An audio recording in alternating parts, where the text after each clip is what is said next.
Well, a disturbing development on the border. Wait until you hear this. The Director of Immigration and Customs Enforcement confirms that more than 13,000 illegal immigrants convicted of murder have been caught at the border and then released into the United States. The letter here tells the tale. Hello, I'm John Robert Washington. You believe this, Sandra? Which means they are here. And this is just an unbelievable development. Sandra Smith in New York. Good to be with you, John. This is America Reports. Let's get right to Bill Melugin. He got this news for us. He's live out of Douglas, Arizona right now, where Vice President Kamala Harris is set to visit later this afternoon. Bill, the details of this news, what do you have? Yeah, and Sandra, bear with me. We just got these numbers moments ago, but it's a jaw dropper to say the least. So to set the stage here, let me just explain what these numbers mean. ICE has something called a non-detained docket. Essentially what that is it means migrants who were encountered by DHS but are no longer in federal custody. So who's on this non-detained docket? It's illegal immigrants who were caught and released at the border, released with the court date years away. They're in immigration proceedings, combined with illegal immigrants who have already been ordered deported from the country by a judge, but are still here roaming the country. So keep that in mind, this non-detained docket. According to a letter that the acting director of ICE just sent to Texas Congressman Tony Gonzalez, on ICE's non-detained docket, they're currently tracking 425,000 non-citizens who have been convicted of a crime. Of that number, over 13,000 non-citizens have convictions for homicide and are on the non-detained docket, meaning they're roaming the country right now. On top of that, there are another 15,811 non-citizens convicted of sexual assault who are roaming the country right now on ICE's non-detained docket. It doesn't stop there. Those are convictions. The ICE director also says there are currently just under 1,900 non-citizens on the non-detained docket who have pending homicide charges who are roaming the country, and another 4,250 non-citizens who have pending sexual assault charges who are roaming the country on the non-detained docket. So people's eyes might be glazing over right now with all the numbers we just threw at you. Just to put it in a nutshell right here, what we've learned from the acting ICE director via this letter to Congressman Tony Gonzalez is right now there are over 13,000 illegal aliens convicted of homicide who are roaming the United States right now. There are another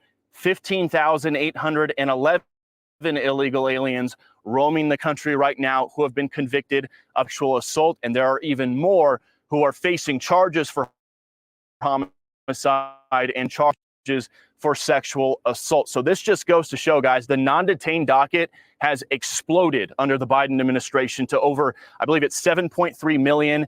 They're anticipating it could hit 8 million by the end of the year. Looking at the numbers on this letter right here, there are currently over 600,000 non-citizens on ICE's non-detained docket who are either convicted, 600,000 non-citizens on this non-detained docket who are roaming the country right now.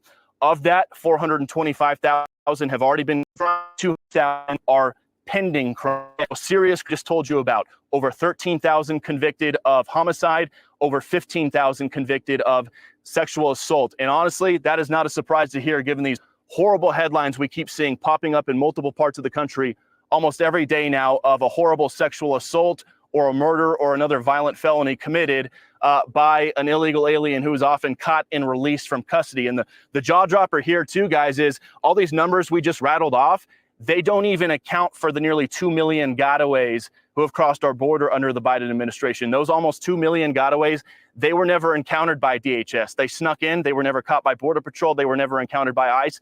There's no record of them, so they have nothing to do with the numbers I just rattled off to you. These are just the numbers of people that ICE has already encountered, that Border Patrol has encountered, that DHS knows who they are. And we just saw those horrible stories in Nantucket the other day. ICE ran a week-long operation in Nantucket, and in a single operation in a 48-hour span, they arrested 2 Salvadoran illegal aliens who came into the country as gotaways and were arrested for child rape on Nantucket. They got a Brazilian guy who was arrested for sexually assaulting a Nantucket resident, and then a Guatemalan guy who was previously deported who was arrested for sexually assaulting a Nantucket resident. So we keep seeing all these headlines about migrant crime popping up in different cities all over the country. This right here is the first time we have ever seen specific numbers as to who and what ICE is tracking when it comes to convicted criminals who have crossed the border at some point and are either supposed to be deported or are going through their immigration proceedings,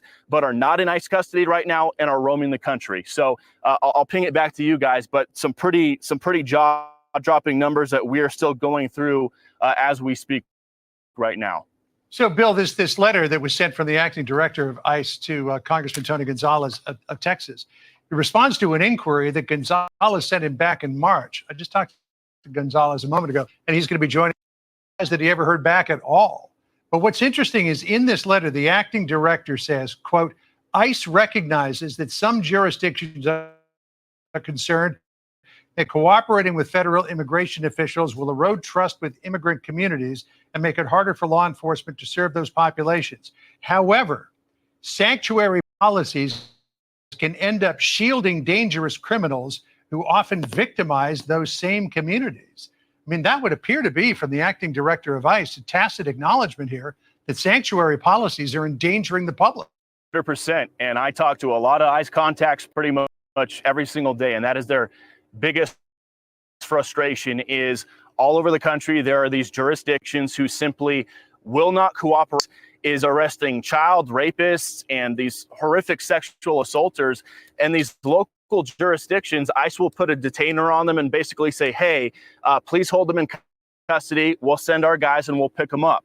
That way they don't get back into the community. The locals ignore ICE, ignore their detainers, and just release them back onto the street, sometimes with a tiny bond, a few $1,000, want to pull their hair out. And you did see that in the ICE director's letter.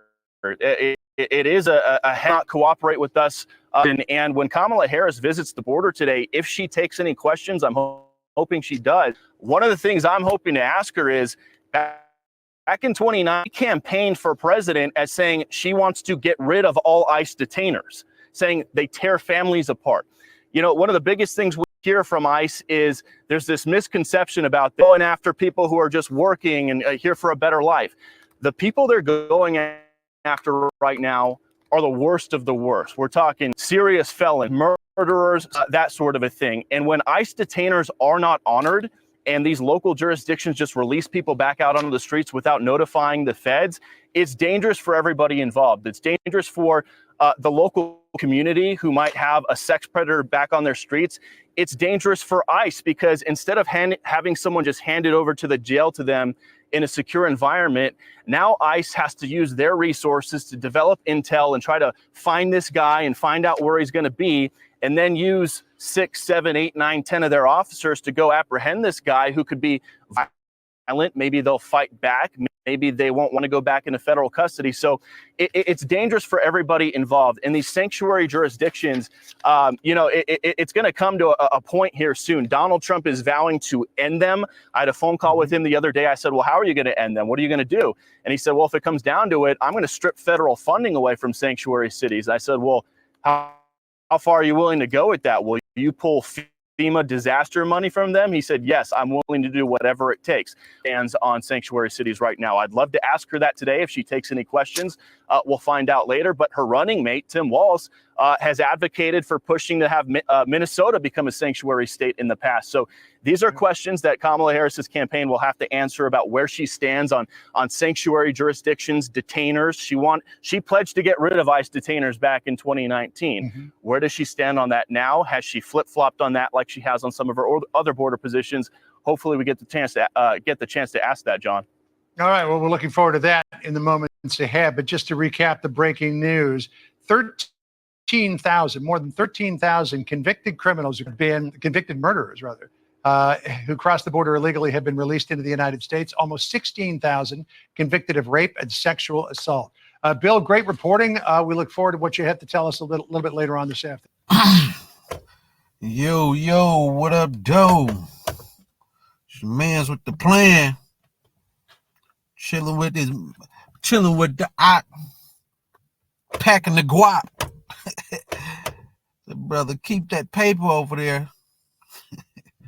But no, we back here with another installment to our shoot. But yeah, we back here with another installment to our podcast channel. You know, we like to thank everybody who tuned in. And you know, if y'all like what y'all see, you know, hit that like button, subscribe, share, you know, help us push our message out there we're trying to do. You know, we in the season of warning people. You know, a lot of people still comfortable over there in that place. And as you can see from the introduction video, that place ain't really it ain't too much comfortability there no more. You know, but yeah, we just here trying to enlighten folks on what's going on, you know, and hopefully if a man have an ear, let him hear, you know. But shoot, yeah, that's our little introduction video. We coming with this installment. Title of it is America at its end. Is America at its end? And we're gonna be touching on a lot of key points in this topic here, you know. So before we go on, what you think about that video? Is America? Let me talk about the topic, man. Yeah, is America at its end? Is America at its end? Oh my goodness! With all the stuff going on right now, man, there's so many signs and signals and blares and flashing lights and all of that, man, that's letting people know that America is finished, but nobody really want to believe it. I don't think people really understand that. You know, this is what happens when people get patriotic. Patriotic people, they start to look at everything, you know, through how they was taught to do it with their country, this, that, and the third.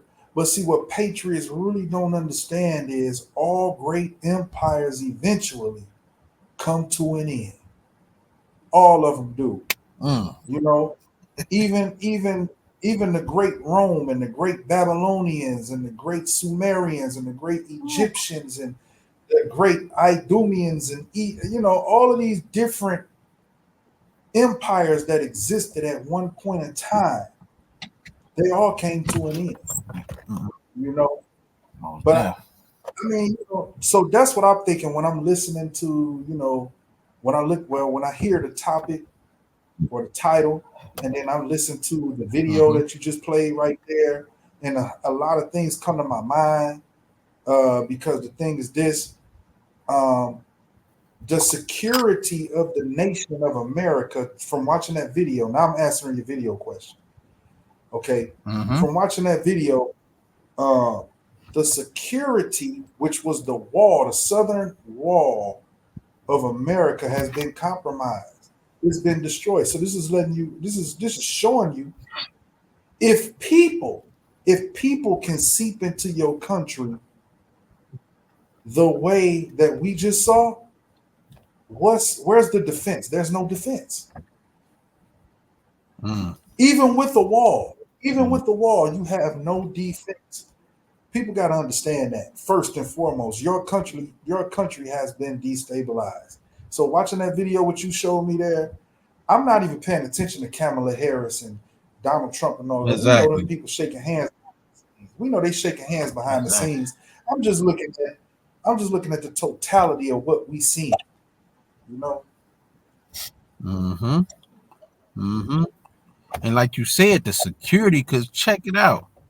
Statistics shows that over, if I'm not mistaken, it was 21 million migrants that came up in that thing overall since what? It started in 2022, I think it was 21, late 21, early 22. And as we see in this video, a lot of those people that's coming over has been released from them prisons that was over there, and now they seeping into that country of America, and who Mhm. knows what's going to come from that. Well, actually, I got some videos to show what's going to come from that, but that's later on. But man, that junk said it was what 13,000 murderers, Yeah. such thousand, sexual offenders. Yeah. Man, bro, like you said, the security is compromised over there, and folks Yeah. just don't see. Man, still out there turning up, celebrating. What's this? October, trick or treat. Ooh, bro, masked up. Man, I pray for the folks, man, but trick or treat coming up, maskers and stuff. Who knows what's about to happen? Man, what about Christmas? Christmas I was finna just go about to down go. because now Thanksgiving, everybody don't celebrate in America, but everybody all over the world celebrate Christmas. So you got these people, these migrants coming in. You thought robberies and jackings Mhm. was something in the past. You better figure out what it's finna be now. These people know you getting that cheddar. They know you got that bread. They know you going to the mall or wherever you go to shopping at with your whole bag on you. Oh, they're gonna try to get the bag and whatever you bought. Might get your car and your life. You right. Hey, you right, because everybody know around that time you got Black Friday, like you said, Christmas, New Year's, then you getting that tax check. Bruh. Right now over there in I was just looking at this yesterday. I think it's Denver, like Colorado or something, if I'm not mistaken. One of the gangs from El Salvador over there running that apartment complex. That was actually one of the joints I had on here, but I just took it down because I already had a bunch of stuff, whatever. I should have That was kept the it up now that the topic. MS-13, right? No, not MS. It was another squad from over there in El Salvador. Man, they got the whole complex. Dude going around interviewing people like, it's such and such gang here. They like, no. But yet you got bullet holes all over there. You got it's crazy. The El Salvadorians, they were saying no, but the locals that's in them same apartment complexes are saying yes. So the El Salvador that was being interviewed was probably part of that gang. But they got a video. Right. Man, I should pick that up. They got a video showing them Salvadorians going to the door, knocking on it, running up in people's houses, taking their rent money and all that stuff. They running that joint. Bro, it's going to be a civil war going in a second. People ain't finna tolerate that too much longer, especially you got kids and wives and stuff like that. You're going to have to stand up for yourself. Man, you better do something. Man. It's going to have to be war. It's going to have to be. That's the only thing you can that'll end it. Mm-hmm. That's the only thing you can see, man. Yeah. Them young brothers over there in Chicago, like, bro, you could have stayed in El Salvador if you wanted to get killed. I don't want to say too many words crazy because I know how to Facebook be sensitive, but go ahead.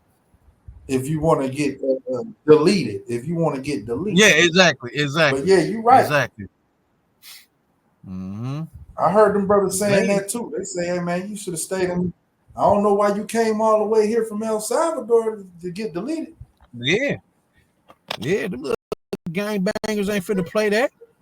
But at the same time, them Salvadorians is 10 times worse. So they been doing that. They just went through the jungles for like 2-3 months surviving. So they ready. But they out of bounds though, bro. But this the thing with them. They out of bounds. Mm-hmm. You know what I'm saying? So they ain't strong as they would be where they from. They out of bounds. And so they in a whole new element trying to operate outside their element, bro. And they might not be in for such a good, whatever they thought they was into, it ain't gonna be what they thought it was. But even off of that level, let's get off of that level and just because the thing is this. The door was opened by somebody to cause a disruption in the country. And specifically against a certain people in the country. Because where are these people being placed? Whose jobs these are these people ghettos. taking? Yep. You know what I'm saying? So these people have been strategically placed in these spots, in these places, in these certain areas of the United States. They haven't been placed all around. You don't see no European white folks. Well, let me just say white people, because we live in America. There's a demographic. We got all different types of people in America. So I have to describe certain people by their ethnicity. So you don't see the same cry that's being yelled from the black neighborhoods about the immigrants that you do about in the white neighborhoods. You don't hear it because they ain't sending them out there and putting them in their neighborhoods. They putting them in our hoods. Yeah. Yep. And then the white people, it's crazy. I've been researching this for the last couple of days. The white people, I forgot what city it was, but you was just talking about the white man, the white people, whatever. They said straight up, the migrants come here, we deleting them. They said it, we delete migrants in this city. Hey, but you see, like said, our people, man, our people, we way too nice, bro. You know, we way too nice. And we look at the misfits of the neighborhood, like the gangsters and the drug dealers and stuff like that. When it comes to situations like that, they the ones be in the trenches fighting. But none of the people who claim to want better, none of them fight. But when I look at the other nations, like you just said, a whole town, a city, said, no, we delete these type of people in our areas, bro. We should be on the same tip. We should stand in solidarity. Hey, look, you come over here with that bull crap, you gonna have hell to pay. Yeah, most definitely. And you got some selective areas of minorities, quote unquote, that's standing up like that. But it got to be a whole. It can't just be one or two or 4 or 5. It got to be a whole. You know what I'm saying? Like you said, like Esau and them, they over there. Hey, it's gonna be a whole. Esau not playing that job. It's ours. Because if not, you're gonna have some suckers on the sideline snitching on everything you do, calling the police, the laws. You know what I'm saying? When you know, when Paul already told us, man, we should be able to judge these small matters with ourselves. How we supposed to judge angels and you know what I'm saying, and all of these things, and we can't make judgments amongst ourselves, man. No, man, we gotta come together with a common ground. They not coming into our community and they not finna take or tear down nothing without somebody, without something being broken, and then we being able to point it out and fix it. No doubt. Hey, you remember we had Neighborhood Watch? Yeah, I remember. They took all that away. Maybe that was intentional to take that type of stuff away. Negroes was riding around with straps, ain't even have to be registered. You know what I'm saying? Like with the card or whatever. Like the pistol or whatever had to be registered with the city or state or whatever. But you know, they ain't have all them cards back then and all that, and it was still okay. But they took that away. Maybe it was intentional. Now that I think about it, now we talking like we talking. Because where's the protection for the single women? Yeah, I'm just sitting here thinking that you was talking. The single women, the little children, the elderly people. These folks gonna come in and ravish some junk, man, and not even care. Man, we know prophetically that's what's happening. Huh? Like, hey, that's crazy. It just came to mind when you was talking though. That I was just sitting there thinking about that Neighborhood Watch thing. That junk wasn't being taught. I remember my uncle and his homeboy son and all them. They used to ride around that man over there on French Road, No Dale area, grass shit right there, French Road. All that junk, man. It was nothing happened, nigga. Or bruh, Uncle was riding around that thing. They was making sure the people were safe. Yeah, I remember that too, man. Shoot, my uncles used to ride around and do that Neighborhood Watch and all that, man. We used to have that cracking, man, in the hoods back then. You know what I'm saying? It wasn't, and the real problem was, we really wasn't too organized with it like we should have been. You know what I'm saying? Yeah. Because one thing wrong with our people, and I can point it out, I can say it. because these my people. Mhm. This is the problem that we have, and I think we need to really analyze ourselves and get it fixed. We have a problem when it's a leader, when it's somebody who Yeah. is in position to guide. You know what I'm saying?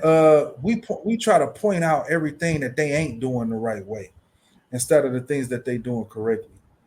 Exactly. And we go out our way to try to find them things too, based on our shortcomings. Be understanding that we don't hold a candle to what these brothers and sisters may be able to do. You know what I'm saying? Just in conversation or in passing, they can do so much that you can't do. You don't have. So a lot of our people, man, I'm gonna just say it, we haters. Mm-hmm.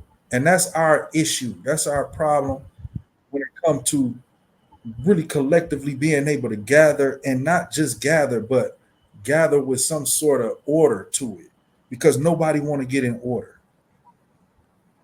That's true. That's true. what I would say. That's what I would say. That's true. I agree with you.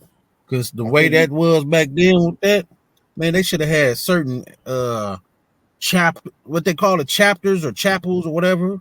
Like how you got the Hells yeah, Angels, they got chapels over here and over there. That should have been the same with the yeah, neighborhood watch.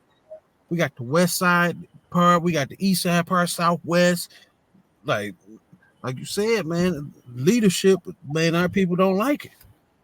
But yet always got to be led. We don't like leadership, but we need to be led as people. Hey, a proud sheep. You ever seen a proud sheep? I ain't never seen a proud sheep. I Try ain't to never go on seen a by sheep itself that and get was. ate up by the wolf.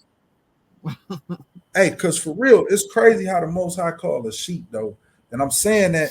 That's why I'm bringing that analogy, because Yeah, I ain't most never definitely. seen a proud sheep, a real sheep that's proud. I never seen it, and I'm over here and I see sheep every day when I go outside. I see sheep every day. So the thing is, okay, I'm looking at these animals and I'm analyzing them. Man, sheep. I ain't seen a proud sheep. I might have seen a ram. I might have seen a ram try to headbutt somebody or something like that, but I ain't never seen no proud sheep. They move when they hear something, they go. When one eating, all of them eating. Yeah, that's true. You know, But you know what? You know what a proud sheep is? A what's he that? goat. A he A goat. goat. A goat. You can't tell that hard Man, head sucker nothing. Just go off and get in all types of mischiefs and tear up stuff and get stuff tore up. That's that, man. That's crazy. You said that, a proud sheep. That's crazy. man, I ain't never seen a proud sheep, man. Hey, Most High willing, man, our people check this out and look at how this video started with that's going on with them crossing that border. Because like you said, that had to be that big old wall, all them locks and all that security, quote unquote, right there. It was impossible for them just to break through that. That had to been some inside type job to allow that thing to be open Yeah, like that. And these people just coming through here, like, come on yeah, now. Remember when the Haitians was down there at the borders? They had folks down there on horses stopping them. yeah. They ain't let them niggas get no access. Exactly. But So see, how that's the what I be freak saying. Mm-hmm. But see, that's what I'm saying though, bro. That's what I'm saying. You know our conversations we be having, man. Mm-hmm. Why they ain't let the Levites do? Yeah. Yeah. Why they ain't let the Levites do? Well, and I'm putting that out there because when we talk about that 12 tribes chart, man, I don't, I just don't believe that thing no more. I ain't saying that it don't have some accuracy, but it ain't something that you should really just put your faith all in. All right. Yeah. Not according to You know how what it's I'm set saying? And up. I'm saying that right. I'm saying that based off of what we talking about. We sit up here and talked about certain people being able to cross the borders and then others not being able to cross the borders. So why couldn't them other ones cross the border? Right. Because you don't want the nation to unify. You don't want we call Unifying the Nation podcast. That's our job. That's what we do. But Mhm. you don't want the nation to unify, so you would keep those of the nation away from others of the nation. Most That's what it definitely. is. They wanted to keep Levi up out of there because they didn't want him to mix up with Judah. And the crazy part about it, a lot of our people would, like I said, the 12 tribes chart. When I speak on that, I'm not saying that it's not accurate in certain areas. It is, but you don't put your faith on basing who is who off of that chart. Okay, you got to go into the scriptures to get prophecy to be able to understand who is who.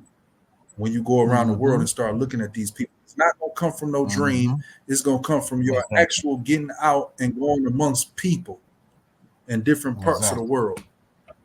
Exactly, because that's why the scriptures tell us a man with much travel has much wisdom.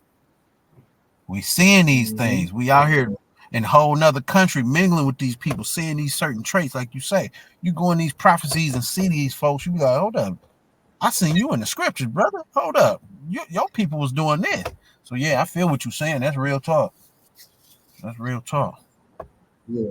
Yeah. And the only reason I brought that forward was because how the conversation was going. We was talking about, how they wasn't allowing the Haitians to come into the country, but they was gung ho on not allowing the Haitians to come into the country.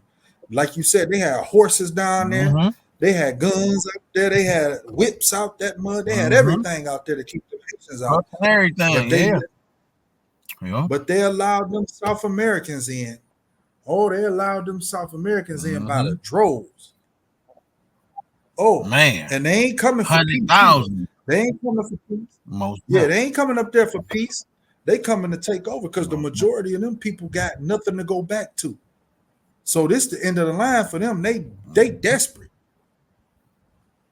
Yeah. Yeah. Man. Hey. That's crazy. Like you said, though. They desperate in the mud. They super desperate because they know their time is up. That place knows its time is up. And this goes back to what you were saying earlier when you started off talking about empires lasting a certain amount of time. Statistically, it is a certain amount of time because you said the Babylon, ancient Babylon, the Sumerian, who else you say? Egypt. All these folks eventually lost their rulership. So come on now, how long folks think this place gonna last? Matter of fact, let me get this right quick. We're talking about this. Let's try to get into this meat now. We done shot the breeze, so now let's talk this. Let me see. And the name of this article is called "The Average Empire Survives for 250 Years. Is America at Death's Door?" I didn't write this. This was written by the National News Desk. So it's crazy. All I did was type in what's the average length of an empire, and this what popped up. So I got to reading, and this is some of the stuff I was peeping in this article. It says studies shows that an empire survived on average a mere 250 years. Did you know that? To put that into context, the world's oldest person recently died at 124 years old. So she lived nearly half as long as most empires do. Most Americans are unaware of this small but crucial statistic. Why is it crucial? It's which may suggest much about our country's future. It is past time for Americans to confront the painful reality that our time as a world superpower may be limited. Let me read that part one more again, just so people can really catch on to that. Let me read that part one more again. It said, and that's crazy. It say most Americans are unaware of this small but crucial statistic, which may suggest much about our country's future. It is past time for Americans to confront the painful reality that our time as a world superpower may be limited. So in this article, the person that wrote this article was saying like Americans need to really reflect and think about it, because this statistic here is something that we never learned in the States. We always taught this place gonna last forever. But this person that wrote this article is saying like, bruh, y'all need to really pay attention and think about this painful reality. That's exactly what he said too. Painful reality that our time as a world superpower may be limited. And it is, and that's true, because what's that old saying? Nothing lasts forever. Nothing lasts forever. That's true. So why would a person That's even true. put that in their mind? We're gonna stay on top forever. Nobody stay on top. What's that other saying? Every dog got his day. I was just about to say that. Like, bruh, folks got to be be naive to even think that something will stay on top forever. That's some naive stuff. The sun shines on every dog. Yeah, for real, yeah. That's crazy. It's and it is time to explore how to slow down what, frankly, is an inevitability at some point that the United States global domination will not persist indefinitely. So dude saying that like, bro, it's not gonna last forever. Let's say this may be right. difficult. Man, that's just common sense though. Like, it's not gonna last forever. Like, come on now. It says this may be difficult to grasp and accept, but it has never been true for any civilization in the past, and it will never be true for any society in the future. As we consider historical empires, like you were saying, Egypt, Babylon, Samaria, these are some of the historical empires. It is worth noting that the vast majority of Americans do not regard the United States as an empire in this classical sense, despite the fact that many people throughout the world do. So Americans don't see that as an empire, but the people in the world do, because the people in the world understand that America is attached to Rome, the Roman Empire. Hey, bro. Hey, the people outside of America is waiting on their empire's time to rule. They think they hoping to be them next. So they can't wait for that 250-year mark. It's crazy you said that, because watch near the end of this article what it said. It's crazy you just said that.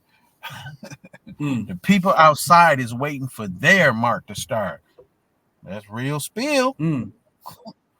It say, however, for the purpose of this column, the United States, although being modern in every meaning of the word, does indeed qualify as an empire. Since World War II, the United States has been primarily concerned with spreading democracy and freedom across the world. Now let's think about it. What freedom are they trying to spread across the world? Sexual freedom. You already know. You already know. Because look at this next one. Check the next sentence out. Seeing itself as a sort of global liberators. What do they go around spreading? Let's be honest. Do as thou will. Exactly. You was born a girl, knowing that was a little boy. You know what I'm saying? But yeah, boys can be girls too. So yeah, that's the liberation that they trying to spread for anybody who tune in. They ain't trying to free nobody. They spiritually they trying to free people. Man, they locking them up spiritually, but freeing them fleshly. That's what I said. That's what I meant to say. Yeah, they pushing that fleshly liberation all around the world to just be carnal. You know what I'm saying? But really is really like enslaving your soul. It's really enslaving your spirit to your flesh, man, because now you just dealing with pleasures. Babylon is pushing pleasures all over the world. That's what's in that drink. That's what's in that wine glass. Yep. That wine glass is the pleasures of the flesh, the lust of the flesh. And guess what else? The lust of the flesh and the beauty of the eyes. So now you got what? That's what's in the drink, man. The same fruit that was eaten in the garden, the drink is being passed around all throughout the earth. Through Babylon, through America. That's most definitely true. The same drink. That's most definitely true. That's real spill. Bill. Hey, so it's kind of like, and this is why the Most High really want to destroy Babylon, because Satan is working directly through it. Satan is working directly America. And go ahead, bro. No. I was agreeing with you. I was just saying exactly. Yeah. Satan working directly through America. So the thing is this: the same way that the serpent beguiled Eve in the garden, Satan is trying to beguile the whole. Satan is using America to try to beguile the whole earth in this day and age. To drink that wine. You get this global to follow the global liberators. That's exactly true. And it ain't no coincidence that the Most High in the scriptures called Babylon her, a woman, because it was the woman that brought the fruit back to the house. That's real it, and was used by Satan to do it. That's real talk. I didn't even think about that. That's real spill. That's real spill. Yeah, and that ain't no knock at sisters, because sisters will look at that as a situation to be like, nah, this, that, and the third. It wasn't Eve, it wasn't Adam. No, we talking about dealing with the spirit, how it was from the beginning. It ain't got nothing to do with necessarily a sister right now. Exactly. Or no particular sister. We talking about what we talking about. Speaking of parables. The parable. Yeah, for sure. Yeah. And that's real talk, because it talk about the nations that fornicated with her. And that's what all these nations doing. Exactly, How's they fornicating with her is through that cup, like you said, following her. She bring that fruit, all the nations eat it. Now they following her, being subjected to her. That's crazy. That's crazy. Let me finish reading this. They say, in reality, the U.S. maintains over 800 military outposts and special operation groups spread it around the globe. It goes back to what you just said, the whore that sits on many waters. That's the whore that sits on many waters.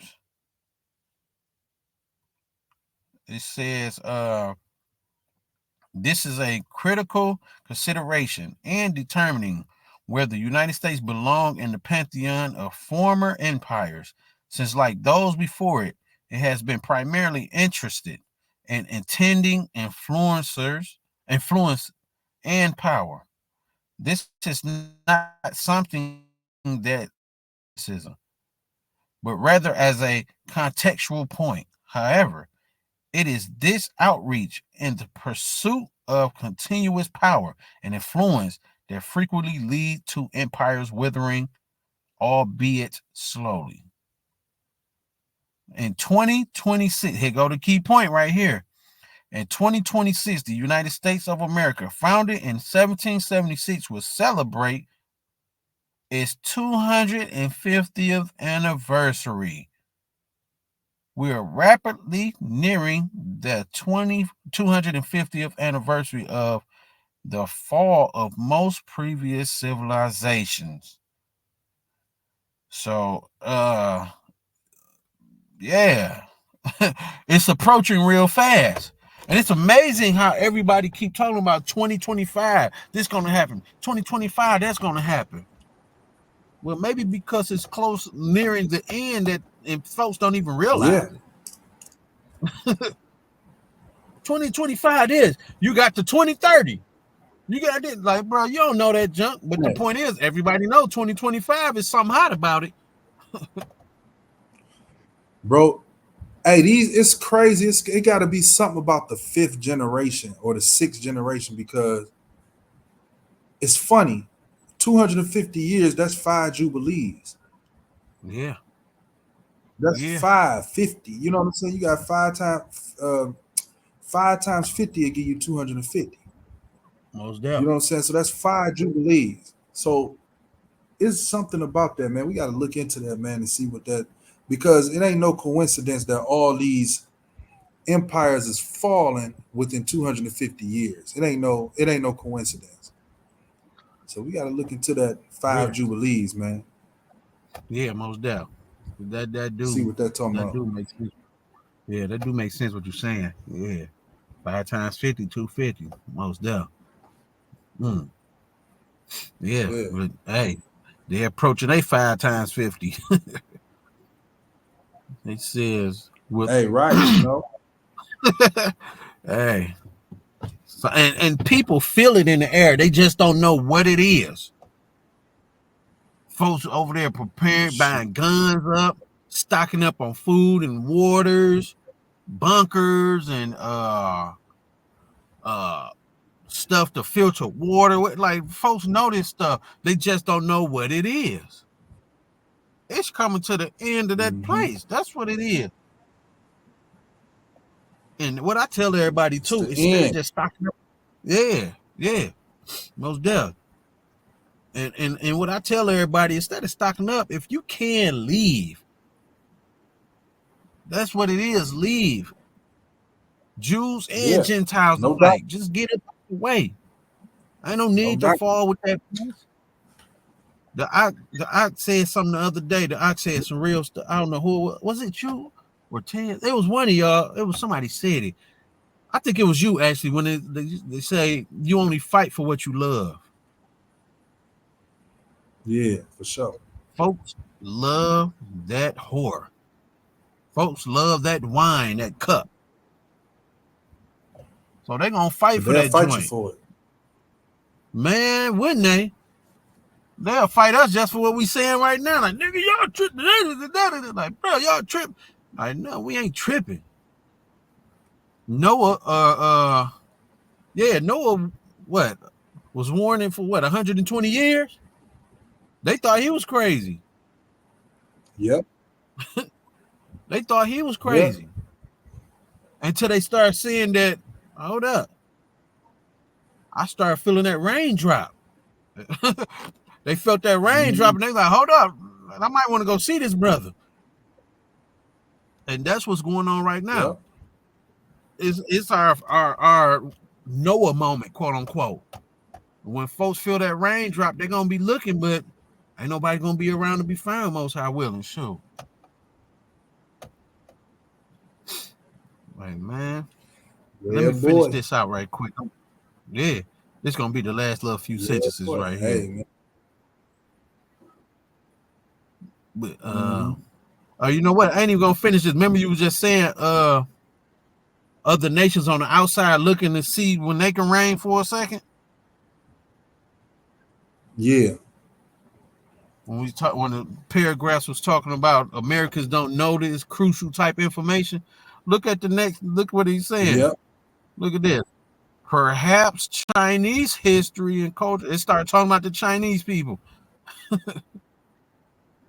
Like, hey, China survived for 5,000 years. It kept talking about them. China, there go another China. Chinese, there you go, another one. Like, hey, you wasn't lying about that. Other cultures is looking into that type of stuff. Like, hey, we want to rule now. It's our turn.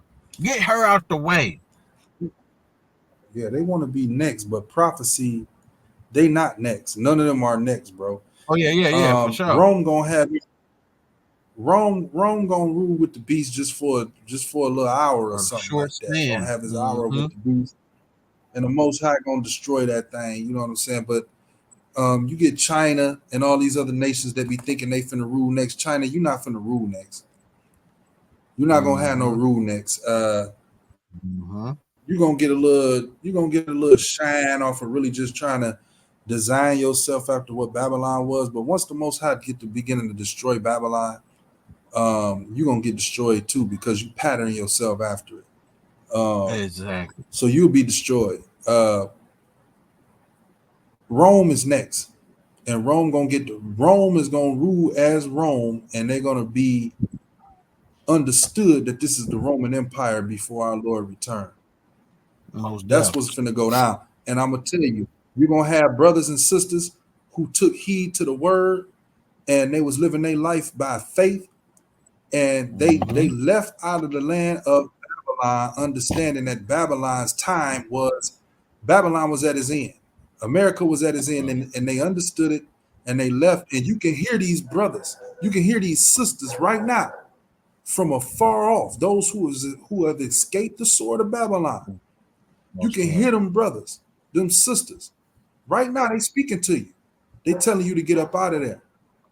They're telling you to come up out of there. They see what's going on.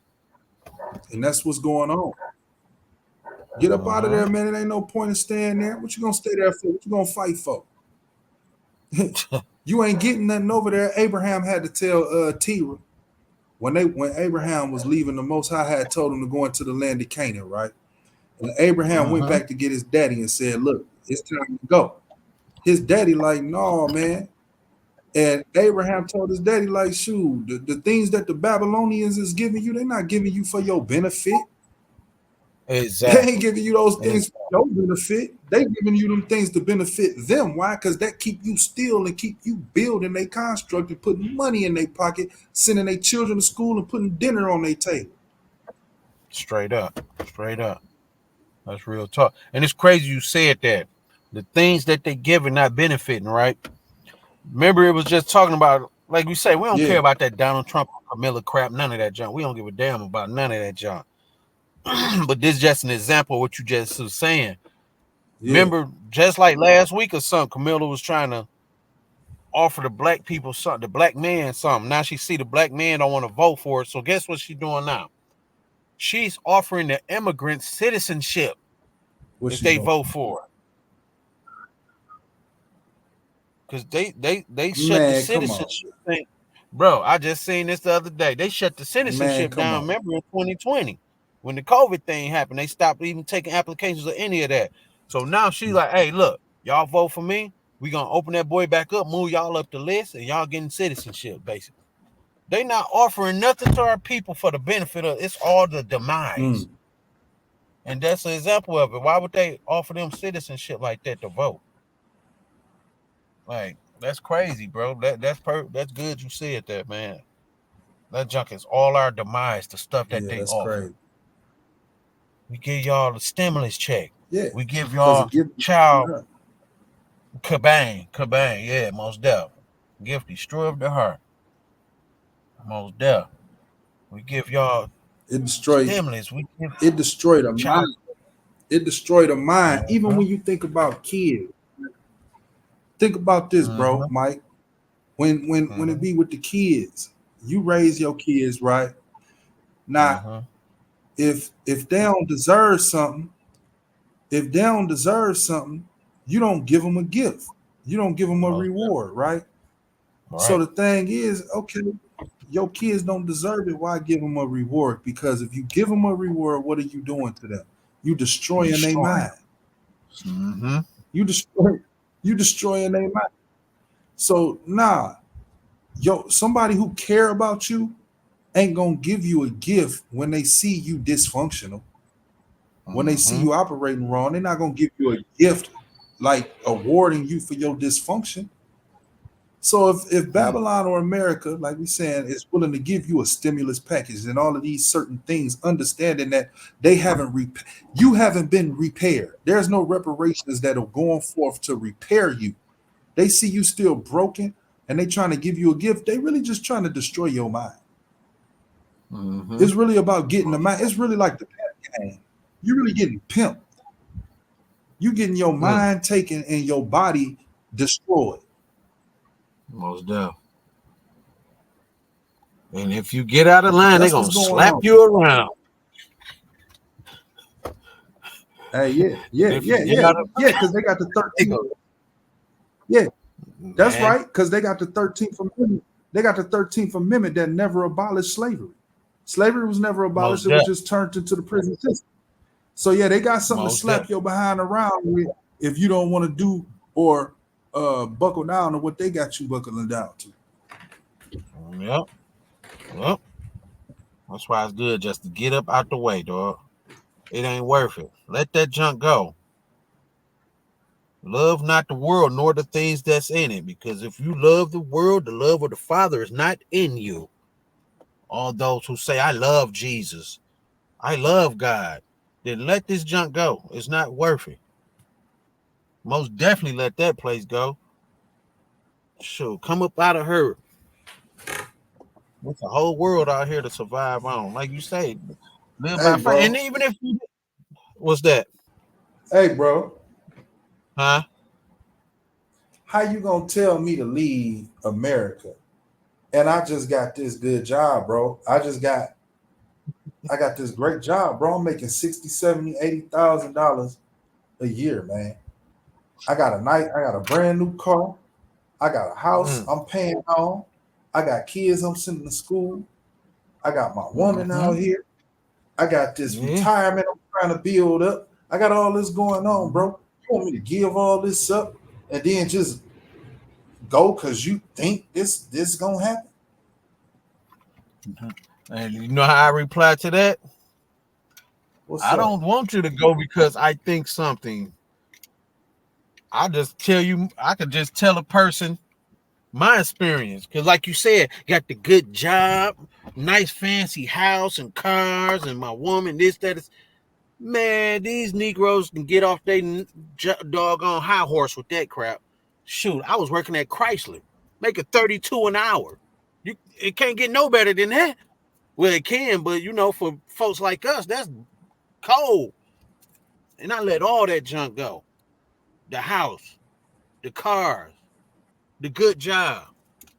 So I can just tell a person my experience. And if a person don't want to listen, they want to hold on to it, so be it. Because what we doing? We just blowing the trumpet, warning people. Because this is the storm before the this is the calm before the storm. Folks thinking it's all normal, it's all comfortable right now. Sure, summertime just got over with. Everybody was barbecuing, you know what I'm saying? They was on their boats and stuff. Hey, they had a cold summer. Nigga, it was out cold. But check it out.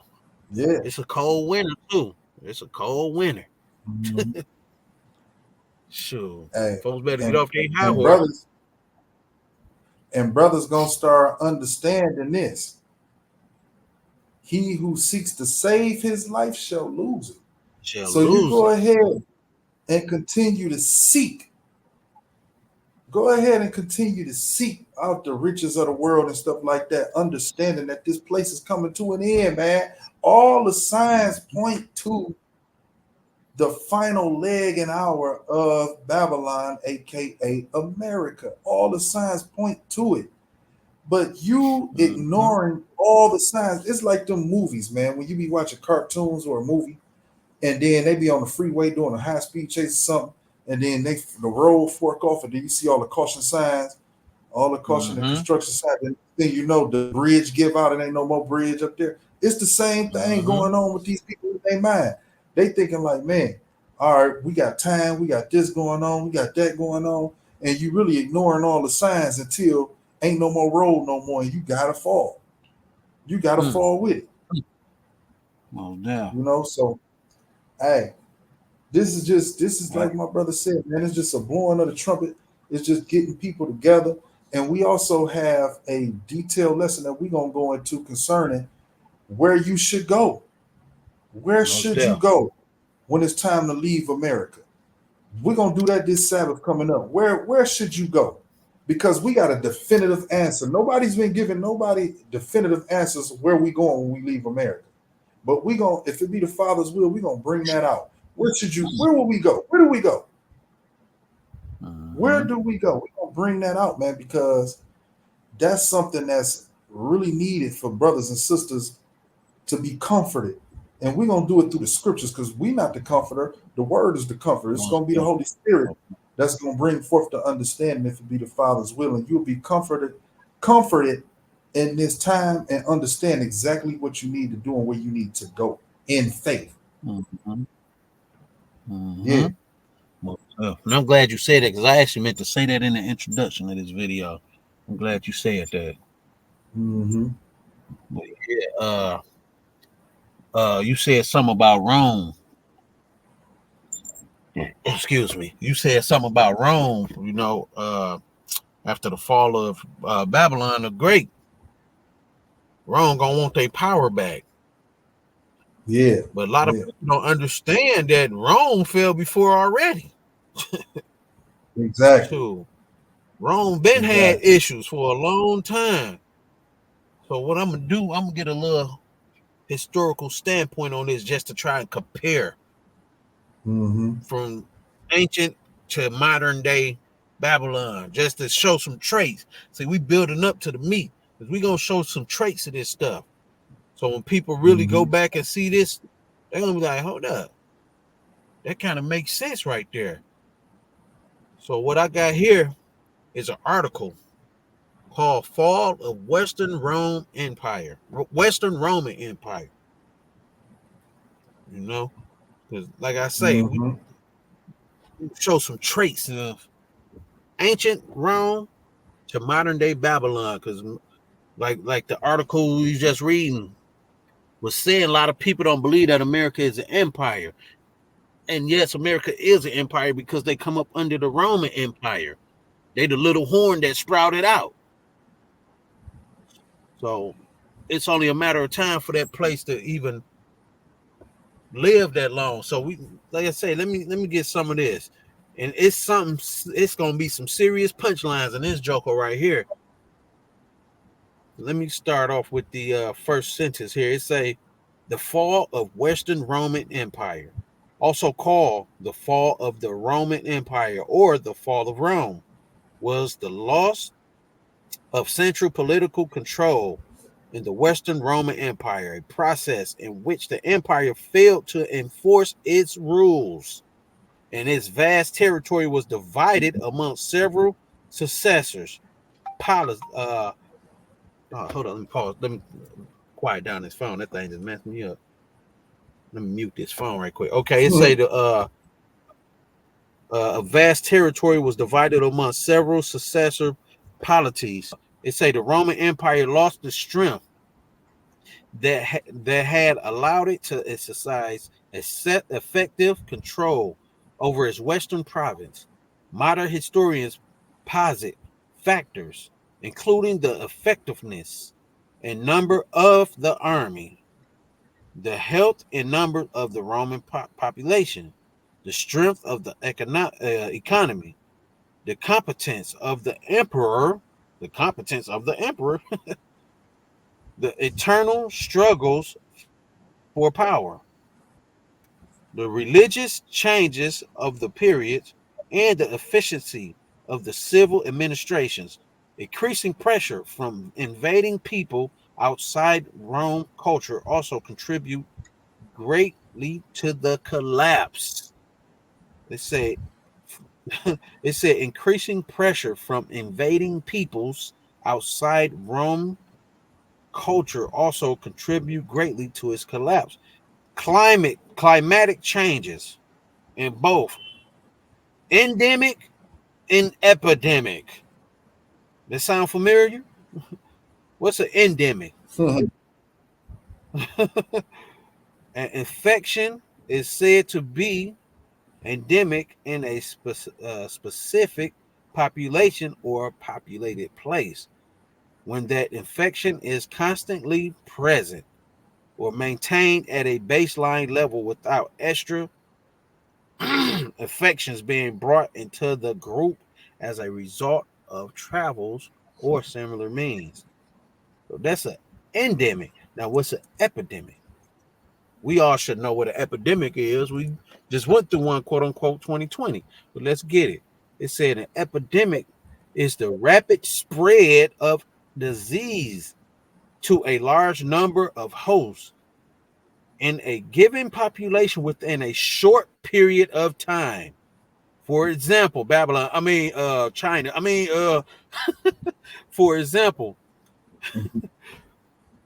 it says meningococcal infection. I don't know what that is. An attack rate in excess of 15 cases per 100,000 people for 2 consecutive weeks is considered an epidemic. That sounds like 2020, what we just went through. That's what it sounds like. I don't know. But it sounds like a sign of something falling. This talking about the history of Western Rome. This what happened in Western Rome. An epidemic, quote unquote. And it spread amongst 100,000 people within a week or two. The same thing. No new It thing, says, brother. No new thing. Exactly. No new thing. It says, where it's at, diseases drove many of these immediate factors. The reason for the collapse are major subjects of the historiographic. Dang, I don't know why I'm tweaking. Historiographic of the ancient world, and they inform much modern discourse in state failure. Now here go the meat right here. We just seen that video at the beginning of this podcast. Now let's see what this said in ancient Rome. It said in 376, a large migrations of Goths and other non-Roman people fleeing from the Huns entered the empire. Roman forces were unable to exterminate, expel, or subjugate them. Sounds like what we just seeing. Sounds like exactly what we were just seeing. It said expel or subjugate them. Like it's no different. Like you said, nothing new up under the sun. And if something come up under something, I'm sure they would have the same traits. Okay, my son come up under me. So what I do, he's going to do. Hopefully he do it better. But that's just an example. America come up under Rome, so they do the same jump. So it said in 395, after winning 2 destructive civil wars, Theodosius the First died. He left a collapsing field army, and the empire divided between the warring ministers of his 2 incapable sons. Goths and other non-Roman became a force that could challenge either parts of the empire. Further barbarian groups crossed there goes some more people coming over. Further barbarian groups crossed the Rhine and other frontiers. The armed forces of the Western Empire became few and ineffective. Sounds familiar with all that with all the rainbow people up in that army. I'm gonna just say that.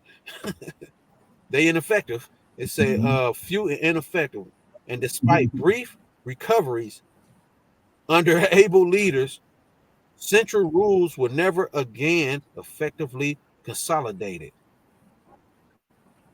So what is it saying?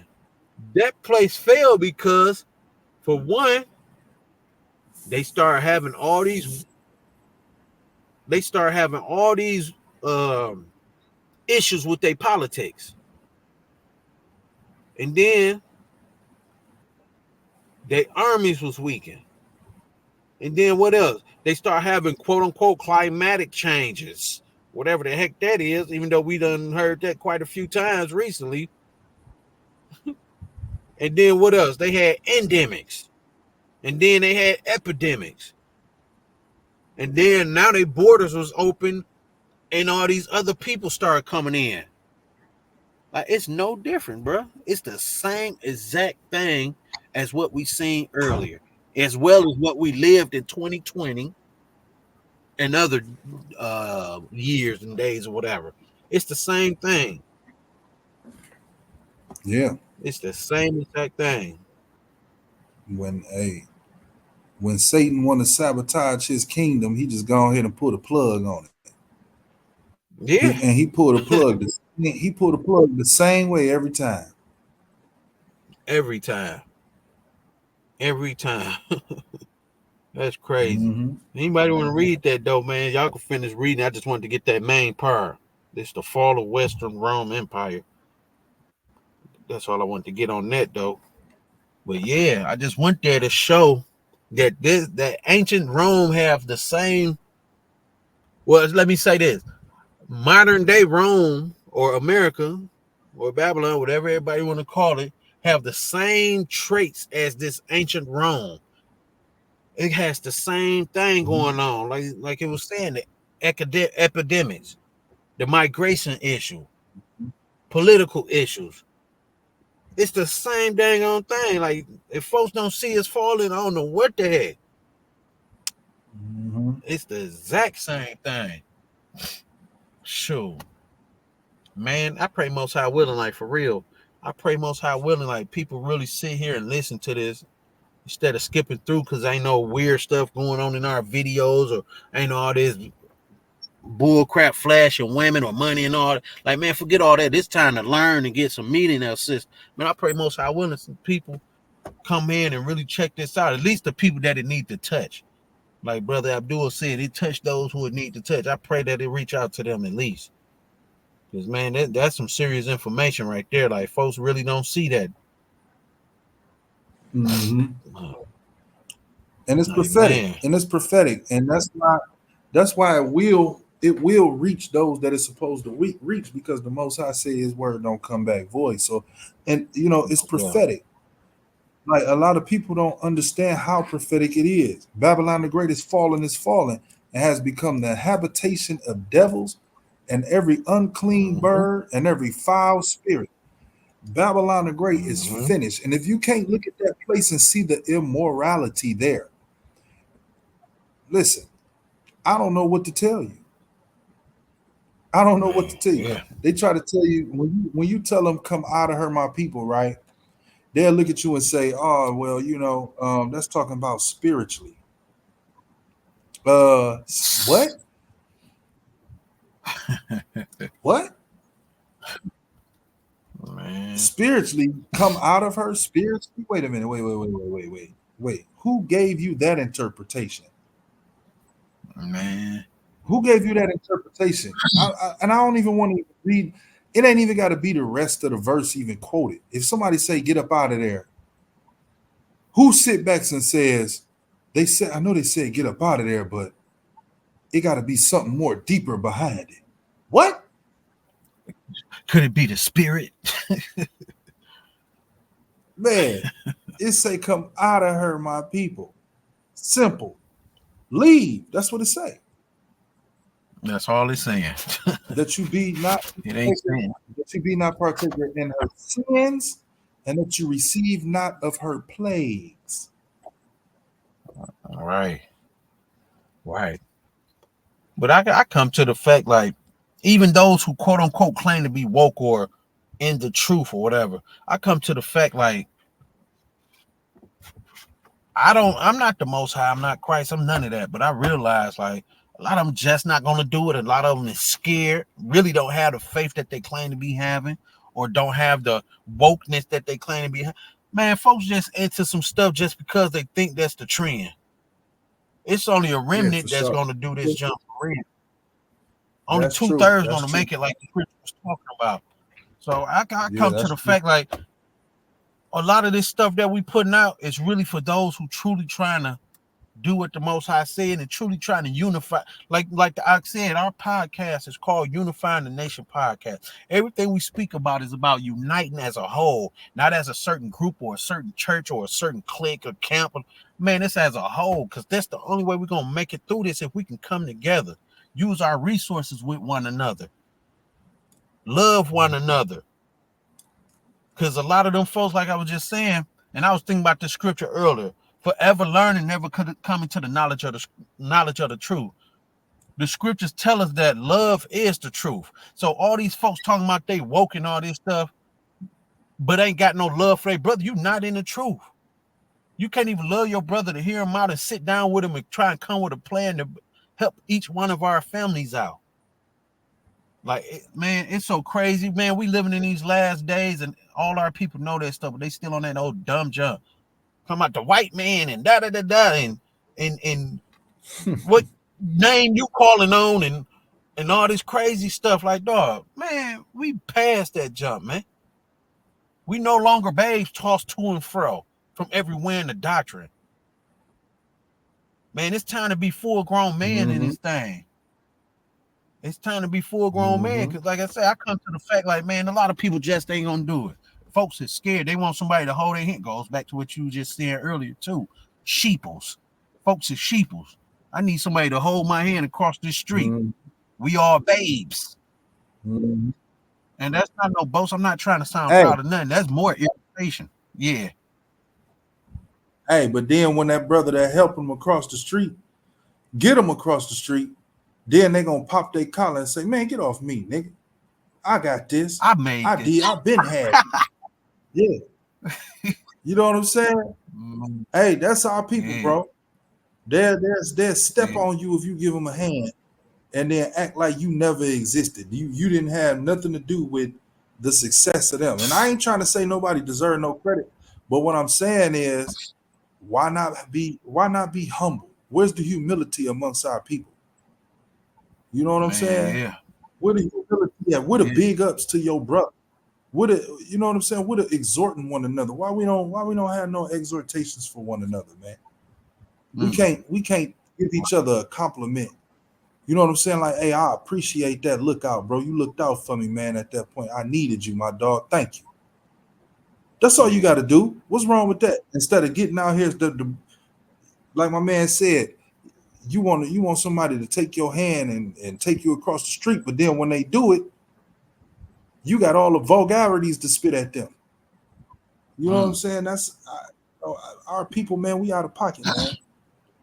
Out of pocket like a mug. But like the scripture say, forever learning, never coming to the knowledge of the truth.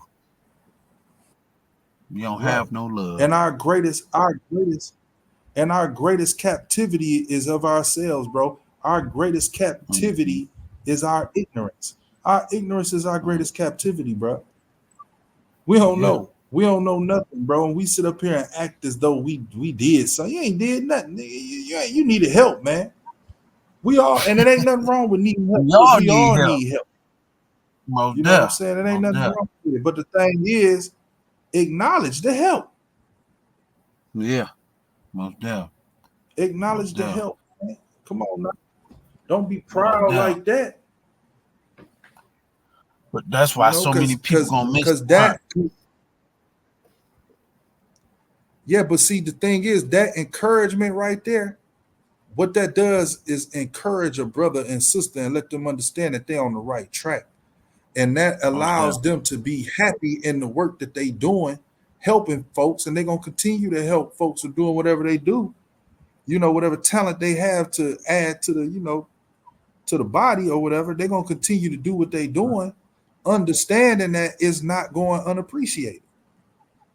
Why not help a brother or sister out and just let them know how much their talents are appreciated, man?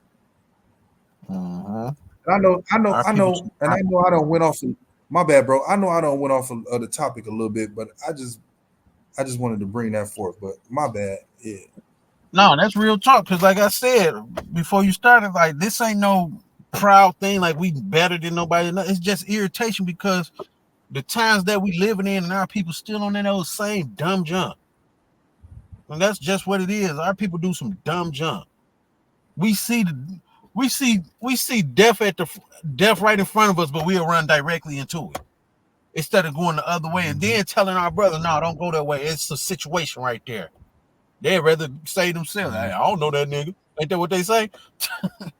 Like, man, our people too proud, man. I know that's why I said that forever learning, never coming to the knowledge of truth.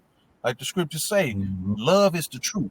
We always learn it. Yeah, we got this, we got that, we got the true names, da da da da. But where's the love? Charity edifieth, remember? Where's the charity at? Edify your brother, show some love. Sit down with him, kick it with him. Just because a person don't believe in what you believe in or don't know what you know, you throw them to the side. Like, dog, that's some bull crap. But hey, it's just irritation because it's sad to see so many people with so much information and not utilizing it according to how we supposed to.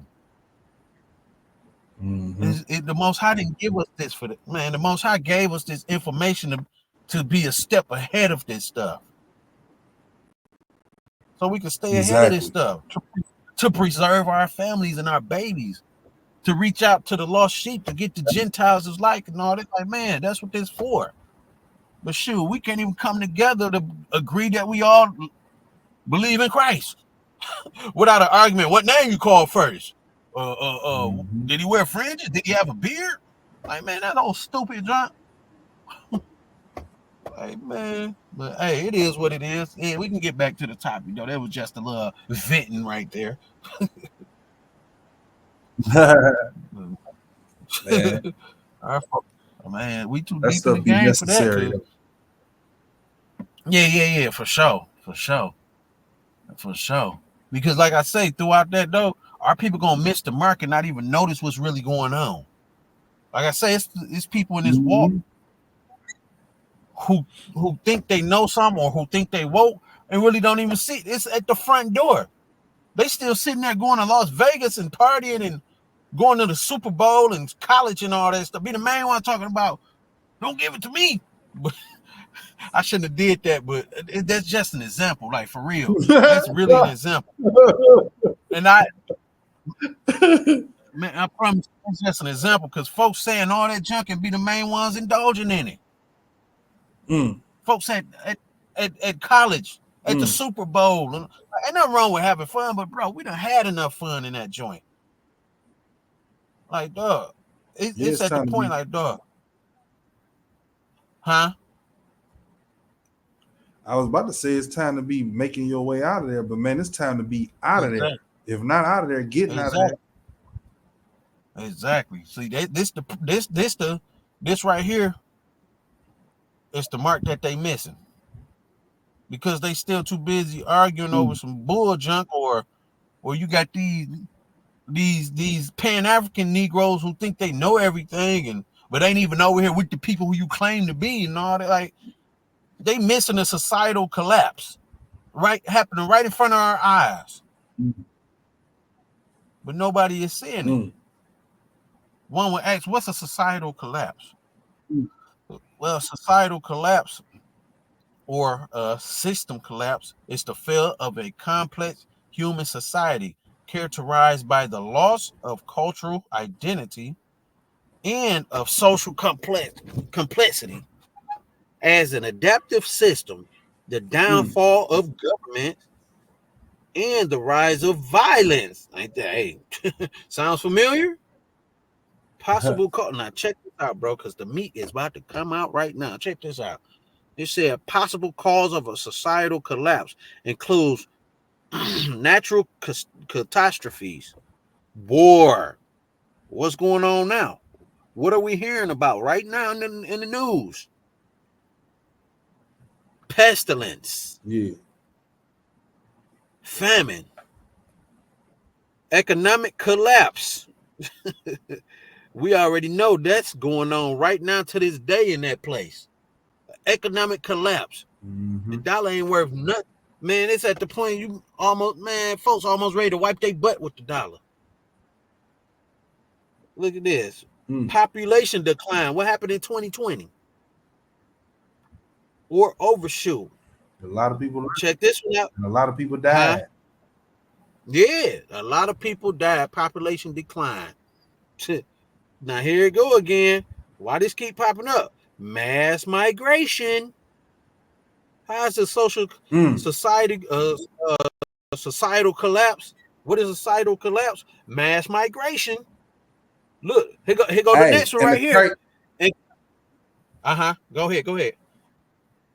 I'm saying, and the crazy part about it is, it ain't just mass migrations into the country. It was a lot of mass migrations leaving the country first. Most deaf. I remember in 2020, they said it was over 2 million passports or something like that filed that year. Mm-hmm. Like that probably was the most ever. Yeah. That's real talk. Mm-hmm. Look at this next one. Right after mass migration, what do it say? Incompetent what? Incompetent leaders. How do you know a societal collapse? You have an incompetent leader. I Donald wonder who Trump, that can be right now. Joe What's the Biden. other dude? Bang. Shoot, Kamala Harris. Incompetent leader. Yep, most definitely. Hey, folks better stop that bull crap arguing over doctrine and all that weird stuff they doing. And man, this junk right here is happening right now, right in front of everybody's face. Incompetent leaders and sabotage by rival civilizations. A collapsed society may revert to a more primitive state, be absorbed into a stronger society, or completely disappear. Virtually all. Hey, we already know what that means. It said completely disappear. I wonder, huh? You know what that means? It said virtually all civilizations. Exactly. Virtually all civilizations have suffered such a fate. All civilizations suffered a fate, regardless of their size or complexity. Most never recovered, such as Western and Eastern Rome, again, empires, the Maya civilizations, and Eastern Island civilization. However, some of them later revived and transformed, such as China, Greece, and Egypt. So, And Rome also revived themselves too. You already know it. That's what I was just going to. So, yeah. I just wanted to get that quick little part right quick, man. Hey, folks want to get this, just Wikipedia societal collapse. I forgot exactly what I typed in, even find this, but just go on there and look up societal collapse and read it for yourself. But I just wanted to get the main parts: war, pestilence, famine, economic collapse, population decline, overshoot, mass migration, incompetent leaders, sabotage of rival civilization. A collapsed society may revert to a more primitive state, Joe be Biden. absorbed into a stronger society. Joe Biden, they say, be absorbed into a stronger society or completely disappear. Oh, yeah, that's what a societal collapse is. All that. When you start seeing wars and shortage of food or GMO food everywhere, you got all these labels on your food trying to prove that it's real. Man, that's a famine. That's a famine like a mug. Hey, man, folks don't get the heck on with that junk. Look, it's such a famine over there. Even the seeds on some bull crap is destroying the soil. Or they got the seed that attack a certain genetics of people. Like, that's just crazy. You say Babylon what? It's finished, man. Yeah. It's really time to start teaching our brothers and sisters abroad. Most definitely. Because the people in Babylon, man, how many ways can you break down the scriptures? How many different ways, man? Nah, ain't nobody got time to be. Nah. Not saying that it's not necessary for a really who may be still there. Yeah, but it's a whole lot of brothers and sisters over there teaching the word. It's time to start taking this gospel, this good news, to all our people at. That's real talk. Because what it say? This gospel shall go across the four corners of the earth, and then the end shall come.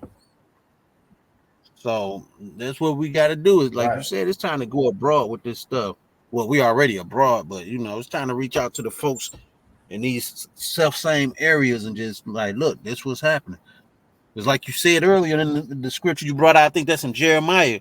Those who flee declare in Zion the Lord's revenge, the Lord's vengeance. And that's what time it is. Hey, look, we was there. We was warning the people. Yeah. They didn't listen. They got caught up in there. You see that mushroom cloud? Yeah, it's that time. See that mushroom cloud? Hey, it's sad to say, but it's gonna be a lot of people Yeah, saying no, that no, junk. Mm-hmm. All right, man. It's gonna And be a lot of people saying that stuff. everything that was said to them, and everything that was said to them is gonna come back to their memory Yeah, at that moment. yeah. Mm. Hey, that's sad. Now that's some scary junk. When you know you caught up in something, and all you can do is think about when somebody tried to tell you. Like, dog, dude tried to tell old girl, let me know. I was too proud to listen. I thought I had it all. Dang. Hey, shoot. Man, I think the Most High that I'm humble enough to receive my brothers and sisters, knowing that I don't have it all. I don't care to have it all. Shoot, I understand we all learning still. Ain't nobody gonna have it all until the peaceable one come. So till that time come, we just can sit here, grow, learn, and embed this stuff in our everyday life. If you think you got it all, what Christ say? I'm the physician that heals. So if you don't need no healing, what is Christ there for you for then? You don't need Christ. You already healed. You got it all. Oh, sure. Hey, man, I thank the Most High. For real. I'm humble enough. Sure, we humble enough to really sit here and do what we got to do to really, try and unify and edify as well. Sure. I thank the Most High. Well, yeah, man. So I got a couple of more videos. Let me see. Cause yeah, that was the societal collapse. I got a quick little video called "The End of American Empire." Are we living through the end of American Empire? We ain't got to go there because we don't. It's good that we we doing what we doing because so many of our people just don't know that it's the end of that place. Yeah. That's so true. many of our people, they don't know. They're just going about their lives. They're just trying to live and let live. They don't even really understand what's going on around them, man, because all they focused on is their work. Yeah. They're not really focused on nothing else. And they really don't understand that, man. And I thank the Most High for platforms and stuff like this where we can get out here and blow the trumpet and talk to our people. Most deaf. For real. Yeah. That's real talk. But ain't that how cattle is, though? Like you said, most people don't even know that, the end of that place is here. A cattle, what you say, all they want to, the people, all they doing is work. They want to work and do whatever that is. Ain't that how cattle is? A cattle work, until it realize, hold up, I'm in a slaughterhouse. Like, what the freak I end up here? It's too late now. You can't escape. Right. Yeah, you got ate your way into that slaughterhouse. Yep. Our people is basically cattle over there, being led to the slaughterhouse.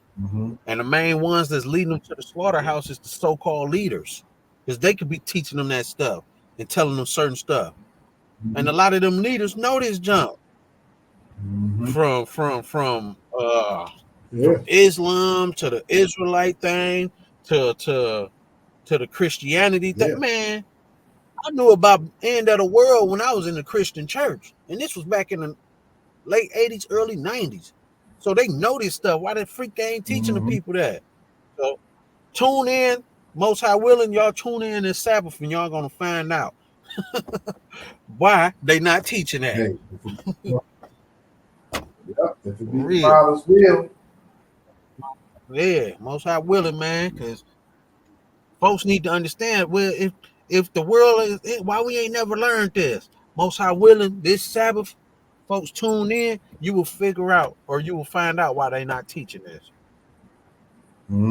Because God's people has been scattered abroad. They've been scattered abroad as well as strayed away from the true word of the Most High because of all these false leaders.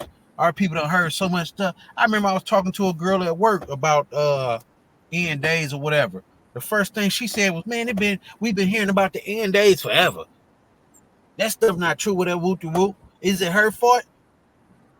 To a certain extent, I say, yeah, but majority is the leaders' fault because they've been teaching these lies for so long. 2020, the world gonna end. 2012, the world gonna end. The Mayans calendar and all this goofy, crazy stuff. And we got leaders out here that can control our people's mind. Like, look, don't listen to that. Stay in the Bible. Listen to God's word. But we don't have that. We don't have that. We got leaders now telling them, "I'll let you know when it's time. You'll get a phone call when it's time," or stuff like that. And I only use that as an example because that's what I heard. You know what I'm saying? But those the leaders that we know of that got that, like, bro, like, dog, what happened to the 2009 message? Now folks talking about phone calls and all this crazy stuff. Man, the Most High is gonna deal with what need to be dealt with. I just pray Most High willing, I'm on the righteous side. Shoot. For sure. Because that's crazy, man. Our people are being led astray, far from the Most High. A lot of these so-called people that we look up to are some sellouts. Some sellouts for real. Oh, man. Yeah, that's true. Yeah, let's man. They'd rather take the bag than take the Most High people up out of there.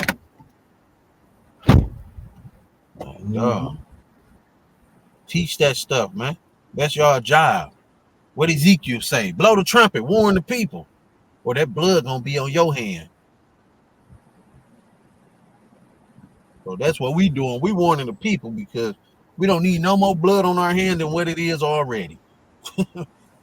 And that's for sure. That's a for sure right on. For real, sure. Yeah, we already got enough dirt on us. Sure, we just trying to make sure we righteous before that day happen, you know? Man, we just want our folks to really cleave to the Most High, you know, come to the righteous side. We done dead enough bull jump. That's why I used to tell my mans, like, dog, we used to go hard for Satan. Out here selling the dope, selling the weed and all this stuff. We used to go hard. Let's go hard for the Most High now. But it's only at that time I was, you know, I was fresh to this, so I'm just trying to beat it in everybody's head. But now I understand it's only for a remnant. Many are called, but few are chosen. So it's only a few that's going to even be willing to get to this point to where they not even in a comfort zone no more, in a whole nother area, a whole nother continent. Just trying to do the best we can for our family as well as the God. Man. Let's see. Okay. Where we at? Okay, we went through the average. Let's do a quick little summary right quick. We went through the average span of an empire, which was 250 years. Then we went through a little history with the fall of Western Rome just to try and compare to what we about to go into right quick. And then we went into a societal collapse just to show people the signs of when a society is about to collapse. When you start seeing wars and pestilence and famines and incompetent leaders and stuff like that. So now let's go into this next video, which is titled The End of American Empire. Are we living through the end of an empire? So let's get to a little bit of this video. It's a 15-minute video. We're just gonna get a little bit of it just to try to speed up this process, you know. So let me go ahead and click that play button. Of the Seven Seas, Radio Shack.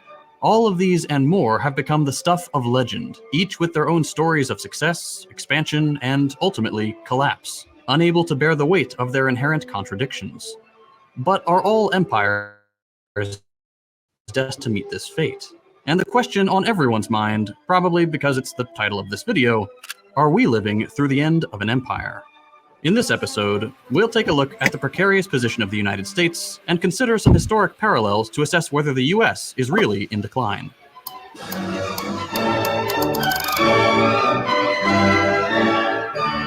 Rome, the empire all other empires aspire to be. From their breathtaking architecture, to their lavish feasts, to their penchant for feeding people they don't like to wild animals, Rome is truly the shining example of what other nations can only hope to accomplish. We can't really talk about empires or empires in decline without talking about the Roman one. And it just so happens that Americans, from politicians to far-right history YouTubers, love to compare the US to Rome. So, is there something to this comparison? Is the US the new Rome?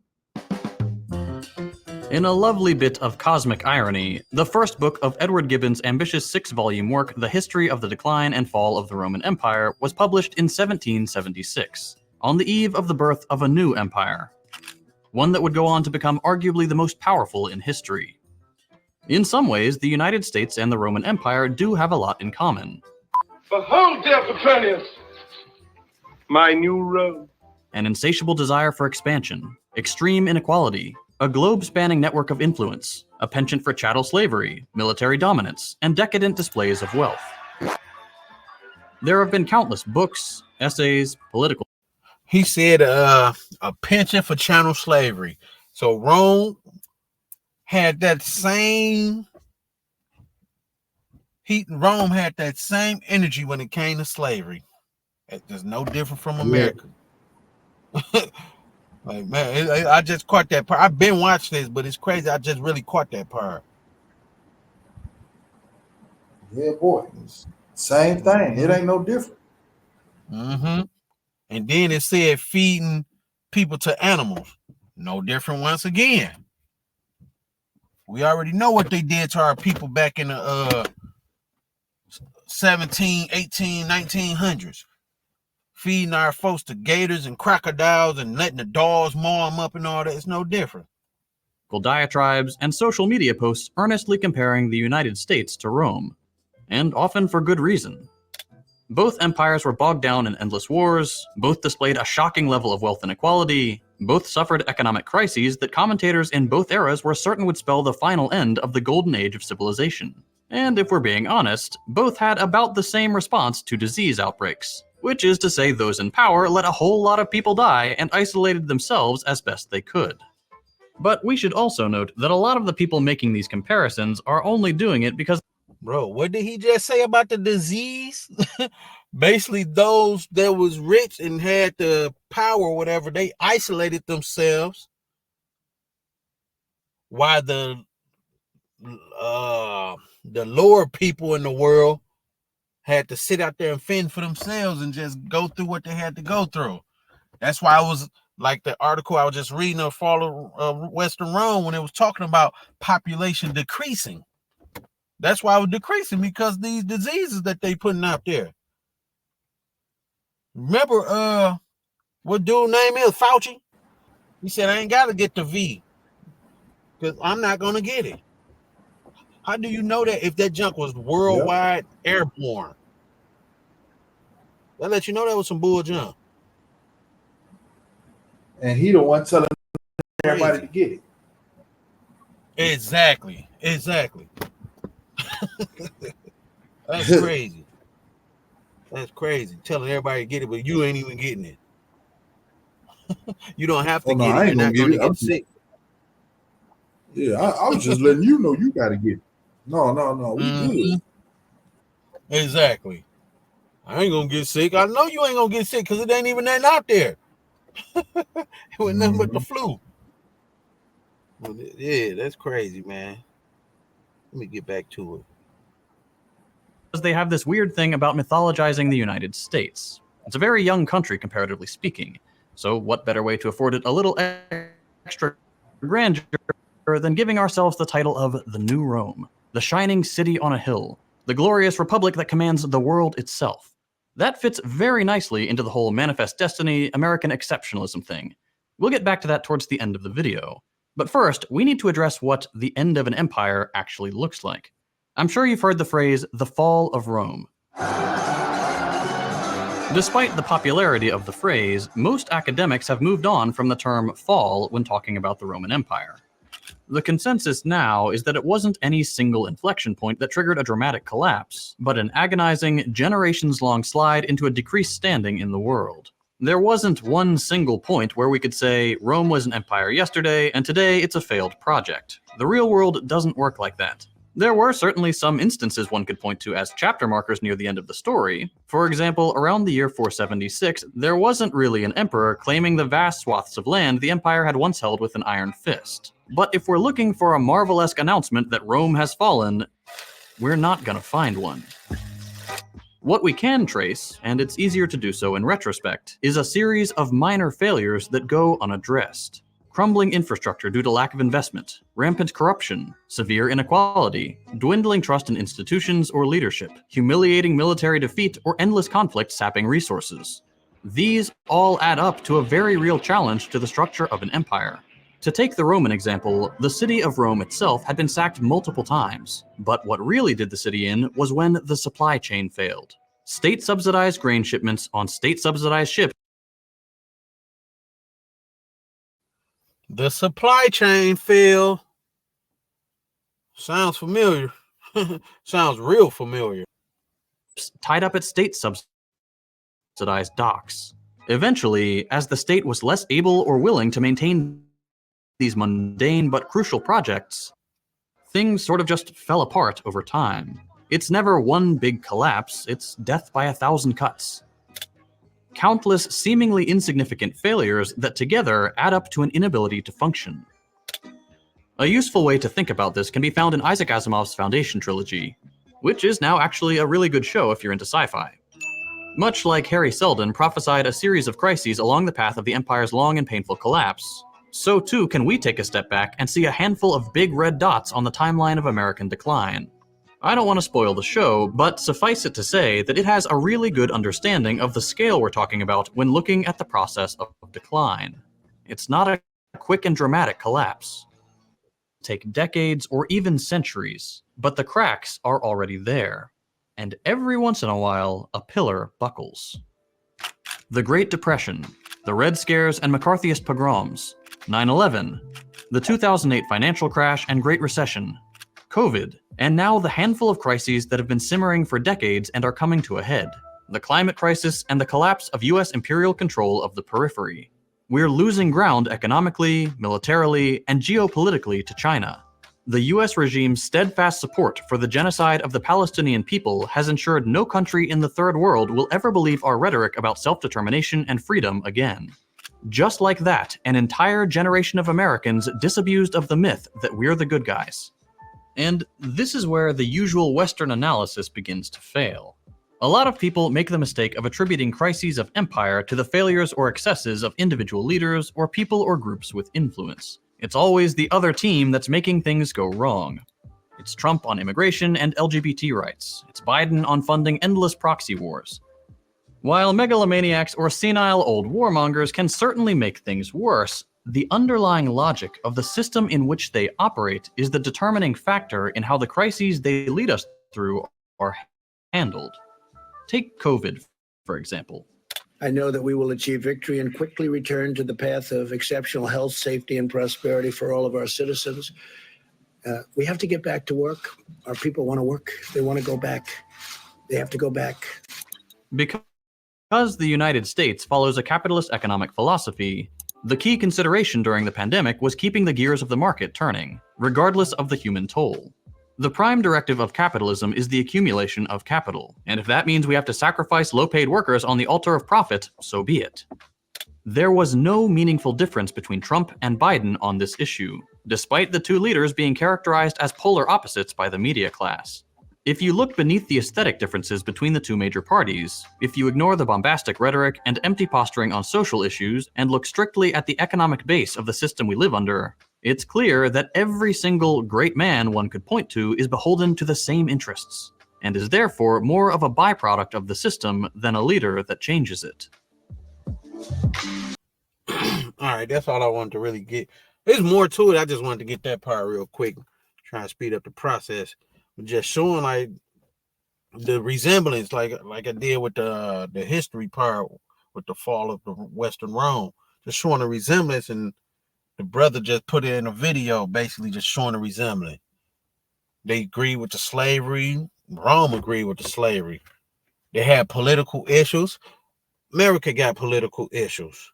Like it's just all fall up under the same umbrella. There's no difference. And then, like he was saying, like the same thing I was saying, America ain't nothing but modern day Rome, modern day Babylon, modern day Sodom and Gomorrah. Hey, when you say look what? at the empires that came before America and how they fell, no matter which one it be, but Rome is the one that stands out the most. It's a recipe for disaster, bro. It's a perfect storm brewing. It's crazy how the storm is so perfect and it's adding up to everything that a fallen empire would, look like. And it's crazy that people cannot see it. Like you're gonna ride this ship until it sinks. You're gonna go down with the ship playing the violin like on Titanic. That's what you're gonna do. Man, folks been given to a strong delusion. Yeah. And then back then, it's crazy how the borders was open. That's the destabilization of your country. Y'all can you understand that? Your country is destabilized.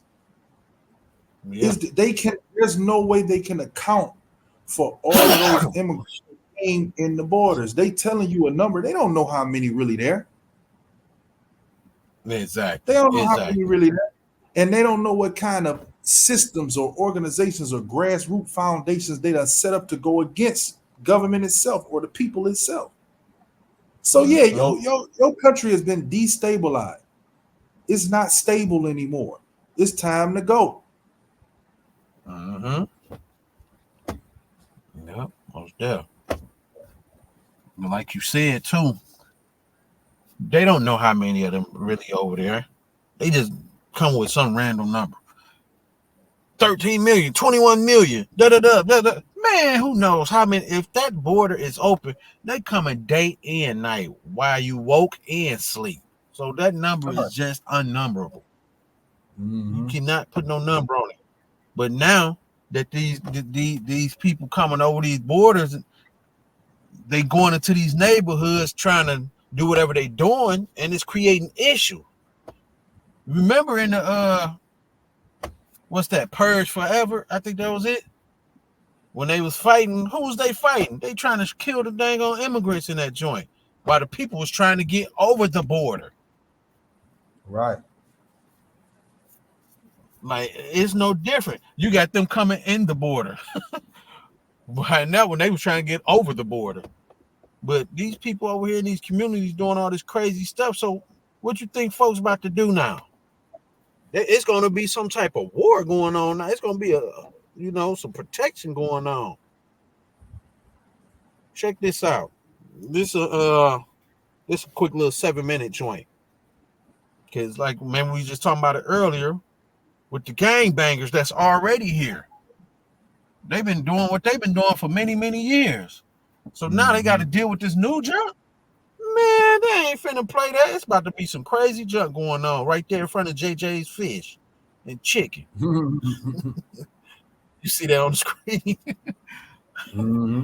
So let's see what they talking about. Huh? That's how you know he in the hood. Yeah, most definitely.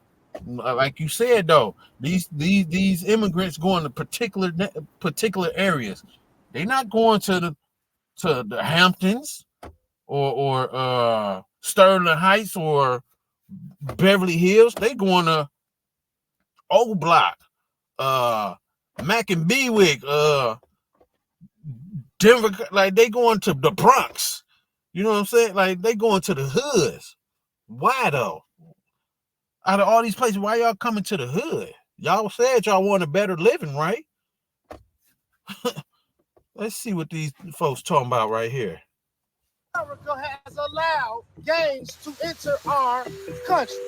The migrants that are coming, they're taking over every block right now. The city of Chicago is going to go up in smoke. It's going to go up in flame. Gangs in Chicago are angry over the influx is instead going to what they call non-citizens and warn that turf wars between Chicago's gangs and groups like Venezuela's Tren de Aragua could see Chicago, quote, go up in flames. That's the name of that group. When you say MS-13, that's what it is, Tren de Aragua or whatever. When I was like, they over in Denver. That's a major gang that's coming over. They in Denver, Chicago, and New York. There's something up with that. Yeah, it is. Yeah, that's crazy. How they spread out like that? Crazy. Let me see. Photographer Matt McDermott and I traveled to Chicago's South Side to see what was happening for ourselves after we heard about a police report last month that the Tren de Aragua gang had taken over an office building there. We spoke to a number of young, hardcore gang members, as well as gang elders who have retired from the life, and just regular citizens who are very much part of the community. And they're all furious at the estimated $500 million that's reportedly been funneled toward new migrants in Chicago since 2022. And they aren't happy either about what they say are Venezuelan criminal gangs that are leaving the shelters and spilling out into the South Side into abandoned buildings. I spoke to Tyrone Muhammad of Ex-Cons for Trump, who runs a street patrol and violence prevention program. He's gone straight since his days as an enforcer for the Gangster Disciples. And he said the situation is very tense on the South Side as turf battles between the local gangs and Venezuelan migrants heat up. It is impossible to release gang members and criminals into our country through the borders and broken walls, and then infiltrate them in our communities that's already impoverished, that's already broken, that's already disinvested. And when the black gangs, the leadership in the black gangs in Chicago get fed up with the illegalities and the criminal activity of these migrants or non-citizens, the city of Chicago is going to go up in smoke, it's going to go up in flame, and there's going to be nothing that the National Guard or our government can do about it when the bloodshed hit the streets, blacks against migrants. Sound like that means there's going to be some type of war. There's nothing they're going to be able to do but what? Bring in the National Guards. Sound like martial law. The start of martial law. They already know that though, bro. They already know that they ain't gonna be able to stop it. They set that situation up purposely for it to be that way, you know, and they want our people to engage purposely so that they can go on and lay them down. You know, that's what time it is. That's what time it is, man. They abandoning their thrones. They abandoning it. Oh, get out the throne. Oh man, let's go. Oh, it's Sabbath. Oh, the Holy One coming. Let's get up out of here. They're abandoning their thrones, man. It's finished for Babylon. Man, and see, those are the people like when it says leadership, what it say about leadership, incompetent leaders. You know, when you look at it though, think about it, man. Ever since George Bush II, we had incompetent leaders. Even I'm not saying that Bill Clinton or nobody before him was any greater, but man, look at all of the jokes that was made about George Bush. He couldn't read teleprompters. He was, you know, he would say stuff and mumble all over the place. Then you get Barack Obama up in there. Then you got this brother. He's sitting up here talking about change gonna come, and the only thing he did was change the homosexual laws and stuff like that. Then you get this. Then the next turn, you get him going against what's her name? Hillary Clinton. That was a joke. She's over there shaking, having convulsions in front of everybody, and all this type of crazy mess she got going on, and she's an alleged witch that drinks children's blood, allegedly. You know. So and then from there, who we got? Now you go to Trump. And Hillary again. Trump and Hillary, they was sitting up there arguing like two kids, cracking jokes on each other. Ain't nobody talking about what they was gonna do for no policy, none of that. Man. Right? Then after that, you get Joe Biden. This dude he might as well be in the corner slobbing somewhere with a beard bone. You know, he don't even know which way. Yeah, he don't know which way up, left, right. He don't know nothing. He need help. You know, then now you got these two right now. Trump and whatever, Kamala Harris and Trump. Two of the most incompetent, and I'm not calling Trump fully incompetent, but just incompetent. Just incompetent. These people they don't know nothing. They ask every time Kamala Harris get asked the question, she deflect like a mug. She divert, she deflect, she take time to answer. She be like, I don't think I need to answer that. You can tell in her face she don't know what to say. I'm not gonna do nothing for black people. I'm gonna do it for all people. Man. And doing something for black people is doing something for all people. Yeah. Like what? Like, what? Incompetence like a mug, bro. That's the incompetence of all. Right. Hey, but if that's the case, the lady should have told her, like, well, why don't you just do something for black people then? If you're gonna if doing something for them, do it for everybody else, just do it for black people. Hey, bro. Bro. It's at the nitty-gritty with that place. These brothers and sisters over here ready to explode. Man, like you said, it was set up that way. And that's the way it's set. And that's why it was set up that way to get this martial law thing rolling out. I can see it roll. I can see it now. Let's roll this martial law out now. It's about to be some serious stuff going on. The police can't control it. We got to bring the tanks in. Now everybody stay in the house or stay in your 1 block perimeter thing. Now niggas, everybody gonna be ravishing each other's houses. Let's lock this thing down. Man, I can see it, bro. I can see it. I'm not saying it's gonna happen exactly like that, but I can see something like that happening. That's crazy. Crazy. Yeah. Zach Massey did time in state prison with Tyrone Muhammad, although he's only 27. He's a leader on the streets and said he's disgusted by the money going to Venezuelan migrants at the expense, he says, of the African-American community. I finally actually talked to him on the translator app, and he told me all the things that he got going on, how they help him get a car, apartment, clothes, link. So it's just like I just be looking at it like they ain't got no social security, no where they come from. He probably not even here legally. They get right here. They get quick housing, quick funding, food. They get cars with no license. They can't even read English and stuff like that. So they get all these perks when they get here, and we still here starving. So what we gonna do about it? Are y'all gonna listen to our cries? Corey Rogers was a Blackstone gang member for years. He drove us around the South Side and showed us areas where he said Trendo Awagwa and other criminal gangs are setting up shop and what he called showing the flag, which means brandishing their weapons in front of like a housing project. The migrants that are coming, they're taking over every block right now in this area. Right now, you don't see them because they come out at night. They said they took this courtway over probably by last week. He said it was 100 Venezuelans standing out in the front right here. Terry, is it an abandoned building? How do they just take it over? They just when you take over something, you just stand outside, and that's called showing the flag. What kind of guns? Semi-automatics, anything you name, you're gonna see it on the street.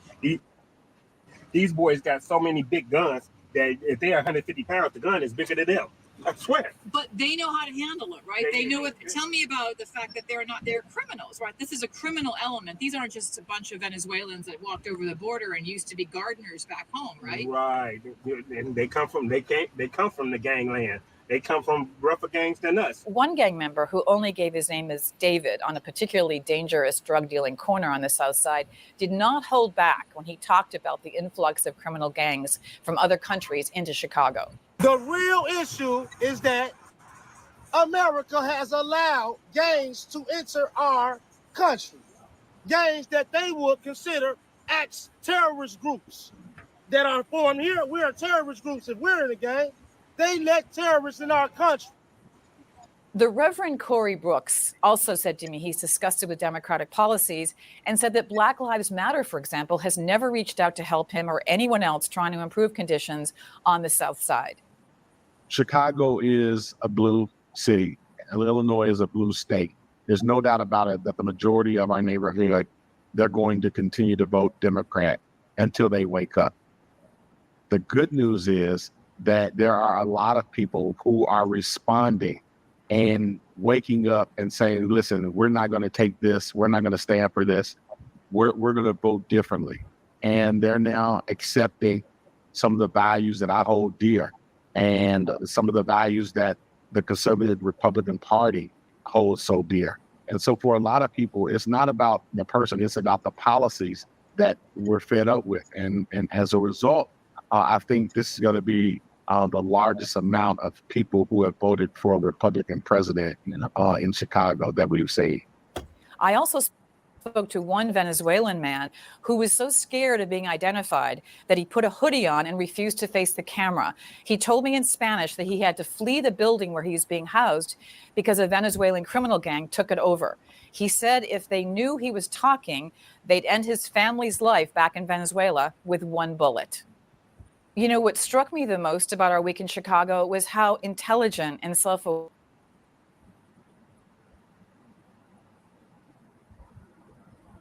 Hey, them folks ain't playing. Dude, like, man, I don't even want to look at the camera. Hey, that's crazy, bro. That's crazy. That, man. These people, man, folks need to. That ain't nothing but a place for every foul spirit and every nasty soul that come from the depths of hell. That's all that place is now. That place used to be a place you could actually raise a child. Now you can't do nothing but raise a pistol over there now. That's all you can do over there now. So shoot, man, bro. Look, oh, dang, here we go. You know what? I just thought about this, the last little hookup I got right here. Remember I was talking about martial law, right? Check this out. Check this out. Where's that? Let me see right here. Look at that. New York City calls on army as migrant gangs invades Queens. Wow. Look like it's gonna start. Let's see. Anymore. You want to live in this country. You want to get the American dream, and what you're doing is completely wrong. You're breaking the law. Now they're in broad daylight. They're in front of schools. We have garbage. We have illegal vendors. We say no more, and we're going to shut you down. That's the promise from officers raiding this Roosevelt Avenue massage parlor. 2 days after, they reopened. And we came here last night, they were here.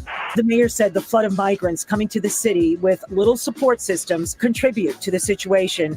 And you know, police tell us that the migrant crisis has really made this problem so much worse. Not only is there increased gang activity, but also the Trinidad Agua gang that originates in Venezuela has now made the United States their second home. This gang is now hidden in plain sight within the 1 million Venezuelans that have entered the country.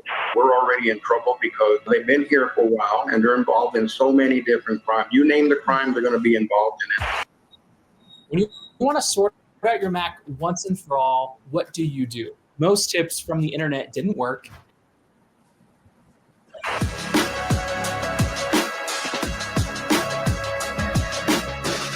For months, crime in a middle-class part of New York has been allowed to surge to levels beyond anyone's control. But even though things here have gotten really bad over the last 2 years, what nobody's talking about is that this never would have happened in the first place if we had laws that punished criminals, but we don't. And the growth of crime here is something critics say is headed to every neighborhood in town if things don't change. And if troops aren't sent in to get rid of these gangs. Because what we're witnessing in this part of town is the end game of every type of crime our leaders continue to defend as nonviolent and victimless. Like shoplifting, which we've decriminalized in this state and made a non-jailable misdemeanor, which allows repeat criminals to earn thousands taking whatever they want from any store in town and reselling it, which you'll see happening on Roosevelt Avenue on practically every street corner, with some open-air theft markets set up right by the stores those goods come out of. But that's far from the only type of crime taking place in that part of town 24 hours a day. Here you'll find everything from illegal food vendors operating restaurant-grade kitchens right. Man, New York just going through. Hey, they said you can steal, you ain't even going to jail. Just steal it and sell it on the corner. That's crazy. They got illegal vendors. Huh? Ain't nothing ever changed. Heck, you know, that's why they was always the capital for what they used to call it back in the days with the clothes and stuff. Oh yeah, the boosters. Boosting. They the capital of boosting. It never changed. They back there stealing back then. Mm-hmm. But yeah, it's showing like, dog, they want the army to come in now. Like, bro, the armies come in there, they not just about to stop them, they gonna stop you too. They know what? If I thought about it, brought it up. I don't know if you I don't know if you peeped it, but like yesterday or the day before, or something like that, they just passed a bill to where U.S. military can shoot U.S. citizens now. I don't know if you've seen that. Man, yeah, I saw it. You can't say it ain't the setup for martial law. You can't say that ain't the setup. Like, why would they have to shoot citizens if everything is all innocent? Turning the guns on the citizens. I'm like, yep. They're like, hey, y'all don't want to get them guns up then? We just gonna go all out war with it now. Then shoot, forget it. That's crazy. Mm-hmm. But that's all I really want to see from this video is that they want to call on the armies, man. Sure. Yeah, man. It's crazy. Like, folks better wake up and smell the coffee. It's right at the front door. Mm-hmm. We got until 2030 to get up out of there. It's like, no, let me stop. I'll be damned if I make that declaration. Get out of there now. That's what I'm gonna say. It's time to go now. And that ain't even no fear. That's just common sense. We got about 3-4 more years, man. What dudes say, shoot, I'm about to buy a house. We got at least about 20. I'm like, damn, nigga, you say you in the truth? Man. Dude said we got about 20. I'm like, wow, what Bible is you reading? What prophecies are you paying attention to? Mm-hmm. Sure. But that goes back to what we was talking about a little bit ago. These leaders just teaching all types of crazy junk instead of just teaching people the Bible as it is, coming with all these man-made doctrines and creative understandings that they coming with. Folks wouldn't be thinking like that. Folks would have a sense of urgency. Okay, let me preserve my family, man. Mm-hmm. Forget that house. I can get a house somewhere else, in another country, in another land, or on an island or something. God dog. These Negroes still trying to build up on a fallen empire. That's like going to apply for a job at the Twin Towers knowing that it was crashed that day. I'm about to go get this job today at this burning building. Like, bruh, it's no different. Like, you still trying to build in a fallen place. It's crazy. That's crazy, man. Hey, yeah, man. shoot. That's all I really got. You got something? Man, you a player hater. That's all I got. You a player hater, man.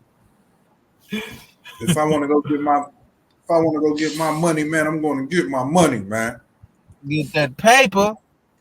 Get that paper in a vet. Brother, and I'm gonna get me a big old house, man, with a picket fence.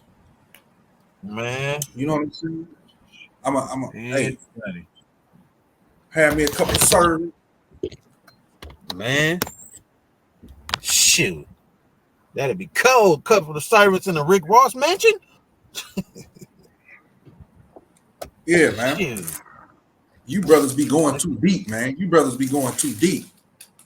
Man, you crazy. Somebody just told me that the other day, dog. It's crazy you just said that. No lie. I promise you. Somebody just told me that the other day. Y'all be going too deep. What the freak you mean too deep? They went deep in our minds with the bull crap. We got to dig deep up out of it.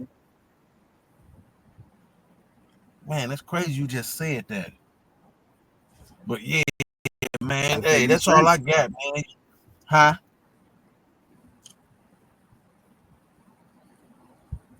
You say what? Oh, yeah. I was just saying that's all I got. Shoot, if you got some, shoot, bring that joint out. Got some scripts or something, shoot, we can go there. I know it's getting kind of late over here, and his battery getting a little low, so we can go. Yeah, no, man. I'm just I just appreciate doing what we did tonight, man. You know. For sure, man. Yeah, all praise to the Most High, man. Sure, hey, I appreciate it. So, you know what? I do got one scripture. Let me get it right quick. This is just to end it with this. Let me get it. Revelations 18. In the Ra. Yeah. Revelations 18 in the Ra 1. Yeah, I'm gonna read a few of these verses. It say, you know what? Yeah, I'm gonna read a few because this goes with what you was talking to, how they drinking and out that cup and all that. This perfect. It just came to mind. Yeah, for sure. Yeah, let's get this. Revelation 18 and 1. And it said, and after these things, I saw another angel coming down from heaven, having great power, and the earth was lightened with his glory. He cried mightily with a strong voice, saying, Babylon the Great is fallen. It's fallen. And if I remember in the video, what's the name of the video? The End of America. Are we living at the end of America? Something where the one brother was talking. He said that out his own mouth, like it's not just going to happen at one time. It's going to happen in like basically in increments. And that decade, that's why I say it's falling. It's falling. It's happening in increments. 9/11, COVID, this, that, etc. Migration is falling. So the angels are saying the same thing. Babylon the Great is falling. It's falling. It's become the habitation of devils and the hold of every foul spirit and a cage of every unclean and hateful bird. That's these migrations, these heavy migrations, all these gangs, all the bruh. It's a habitation of foul devils or foul spirits. There you go. This is what the Aqua was talking about earlier. For all nations have drunk of the wine of the wrath of her fornication. And the kings of the earth have committed fornication with her. That's that Eve parable he was given earlier. Eve bringing in this fruit to all the nations. And they eating of it. They drinking of that wine. They committing fornication with her, aka Babylon or America. And the merchants of the earth are waxed rich through the abundance of her delicacy. And I heard another voice saying, come out of her, my people. Come out of her, my people, that ye be not partakers of her sins, and that ye receive not of her plagues. For her sins have reached unto heaven, and the Most High hath remembered her iniquities. So now y'all see why she is falling. It's falling because the Most High, like, you know what? It's over. I'm getting sick of this dang on hell, so she about to get up out of here. I'll be dang on. I have a house full of hussies. Let me get this hell up out of here. That's what I'm saying about the Babylon over there. He tired of that place, all that wicked stuff she over there doing, spreading that old weird rainbow life they want to try and push on these kids and stuff. Out there killing God's people and stuff, poisoning their minds and their spirit with all that goofy religion and all them goofy fake drugs The Most High sick of that junk. How they harming these babies out here, shooting them up with injections that shouldn't be in their body. Perverseness is at an all-time rate. That whore is pushing it. That's why when we was reading earlier in one of the articles, it was talking about, let me see if I can get it right quick. It was talking about how liberal, where it's at? It's right here, I believe. It was talking about how America was pushing liberal type of living for people. Okay, here it goes. Let me get it right quick. It said the United States, right here, the United States has been primarily concerned with spreading democracy and freedom across the world, seeing itself as a sort of global liberators. The Most High sick of that place. The only liberation they try to give is people that sexual liberation. What the ox say? Do as thou wilt liberation. That's all they pushing. They not trying to free nobody. They trying to put them in bondage. It's fruitcake bondage. All types of fruits up in that sucker. Hey man, the Most High sick of that place. The sin have reached the heavens, and he about to do what he got to do. So what he said, verse 6, reward her even as she rewarded you, and double unto her double, according to her works. And the cup which she hath filled, fill to her double. Okay, you want to pass that cup around? You gonna get 2 of them cups. Most High sick of that. You say, and this why he's sick of her too, old proud ass heifer. How much she have? Look, hey, look, this how the Most High feeling. He's like, how much? Verse 7, how much she have glorified herself and lived deliciously. So much torments and sorrow give her. For she saith in her heart, I sitteth a queen, and no widow, and am no widow, and shall see no sorrow. Look, I sit a queen, I rule this place. I never lose no war. We the great America. The Most High like, man, you got some nerves, you proud. What it say? Pride come before destruction. You got too much pride. Now it's time for destruction. So now And what? then soon as she got done with her speech saying I ain't never lost the war and all that, soon as she got done with her speech, that music came on like da da da da da da da da da da. Yeah, most definitely. That's my favorite tune, ain't it? Then the That's Most her High favorite tune. Yeah, that's that proud junk right there. Yeah, yeah, the greatest place ever. It said, therefore, verse 8, therefore shall her plagues come in one day, death and mourning and famine. Remember, we was just reading in the article, famine. Death, mourning, and famine, all this in one day. And she shall be utterly burned with fire. For strong is the Most High, higher with who judgeth her. So let's go back to this article right quick, because that's key right there.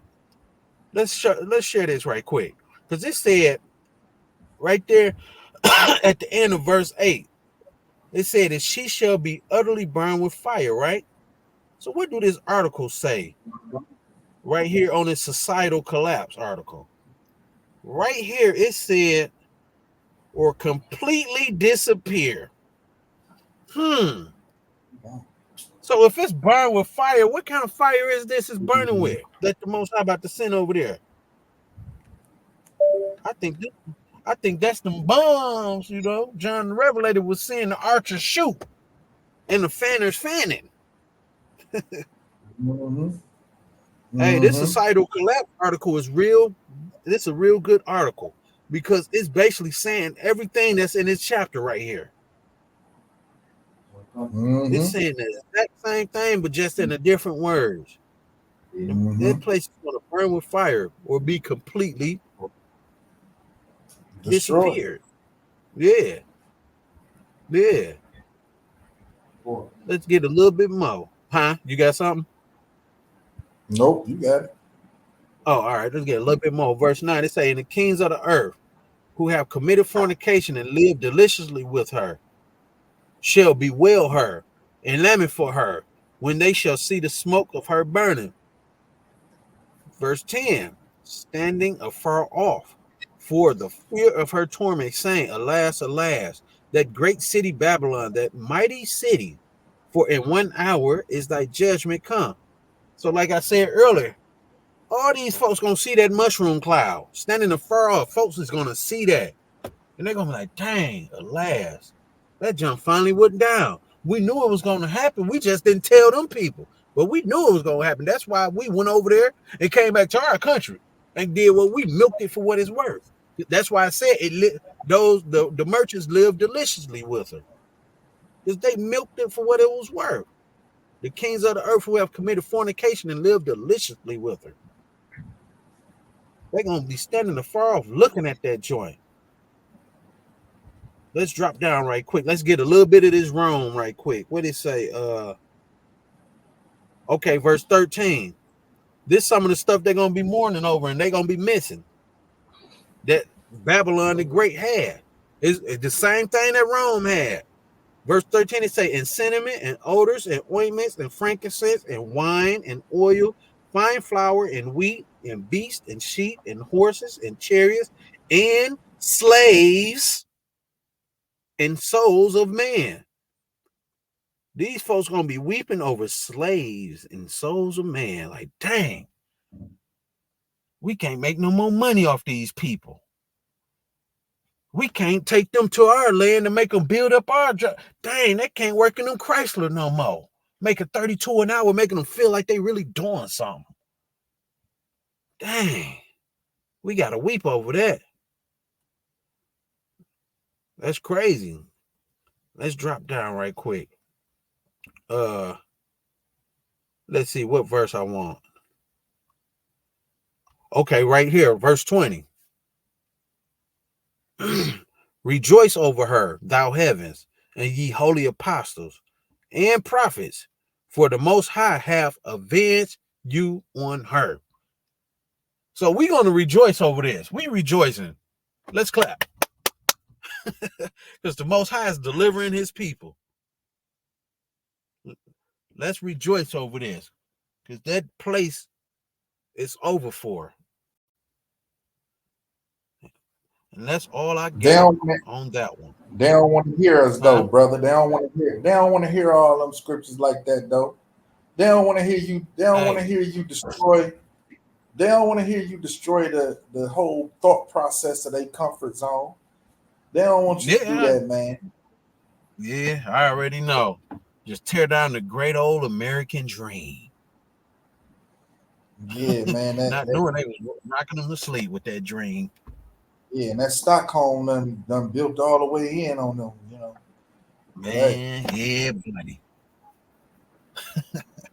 Hey, no, but for real though, we really do love our people, man, and we really do this. We do stuff like this not to be pumping and beating up on our chest, but to really show y'all what it is, man, because the Most High did leave us an out. He left us an out. God left us an out, man. We gotta use it. We got to use the out that he gave us. It may seem uncomfortable to you and you may not understand it, but hey, just because it ain't what you understand don't mean it's not Christ, man. Hey, exactly. Just follow the word and, just be obedient, man. Where the scriptures say do something, give you instructions, then do it, man.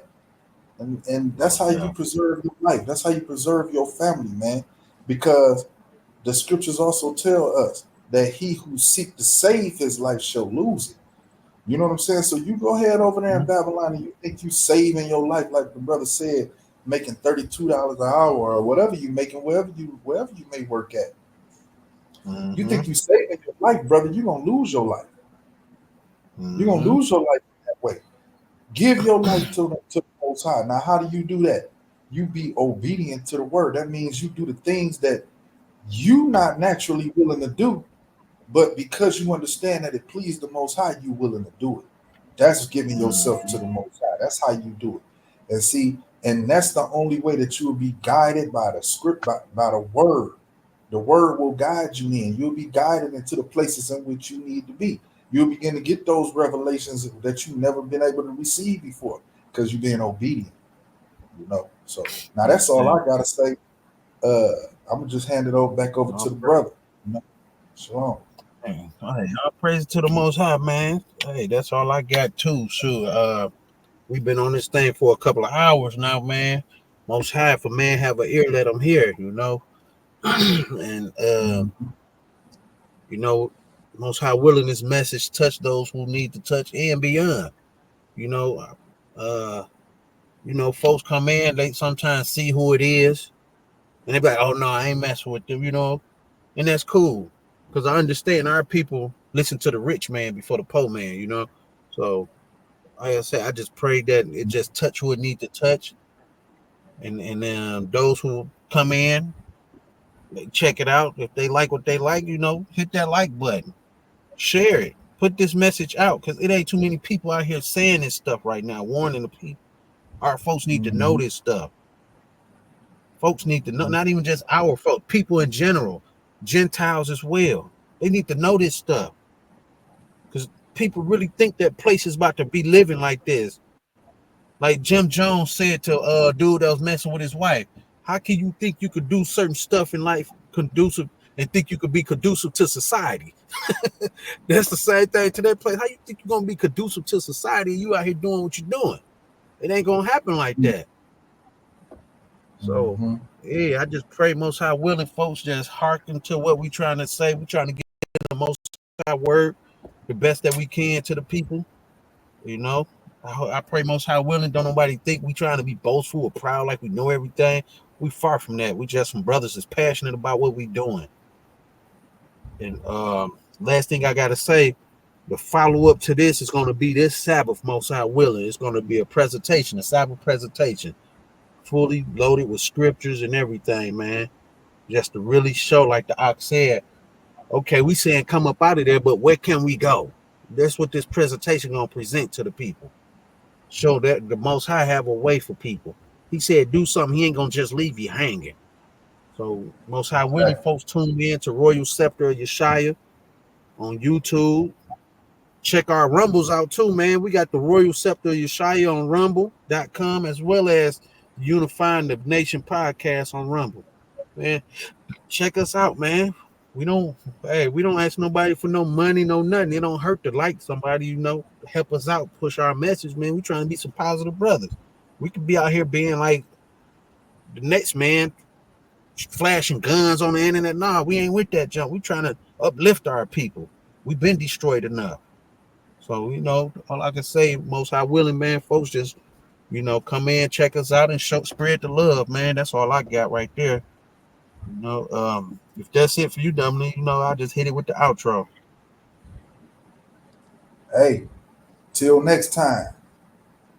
All right, this is the Unifying the Nation podcast. Peace. By Shem Yeshaya. Peace, man.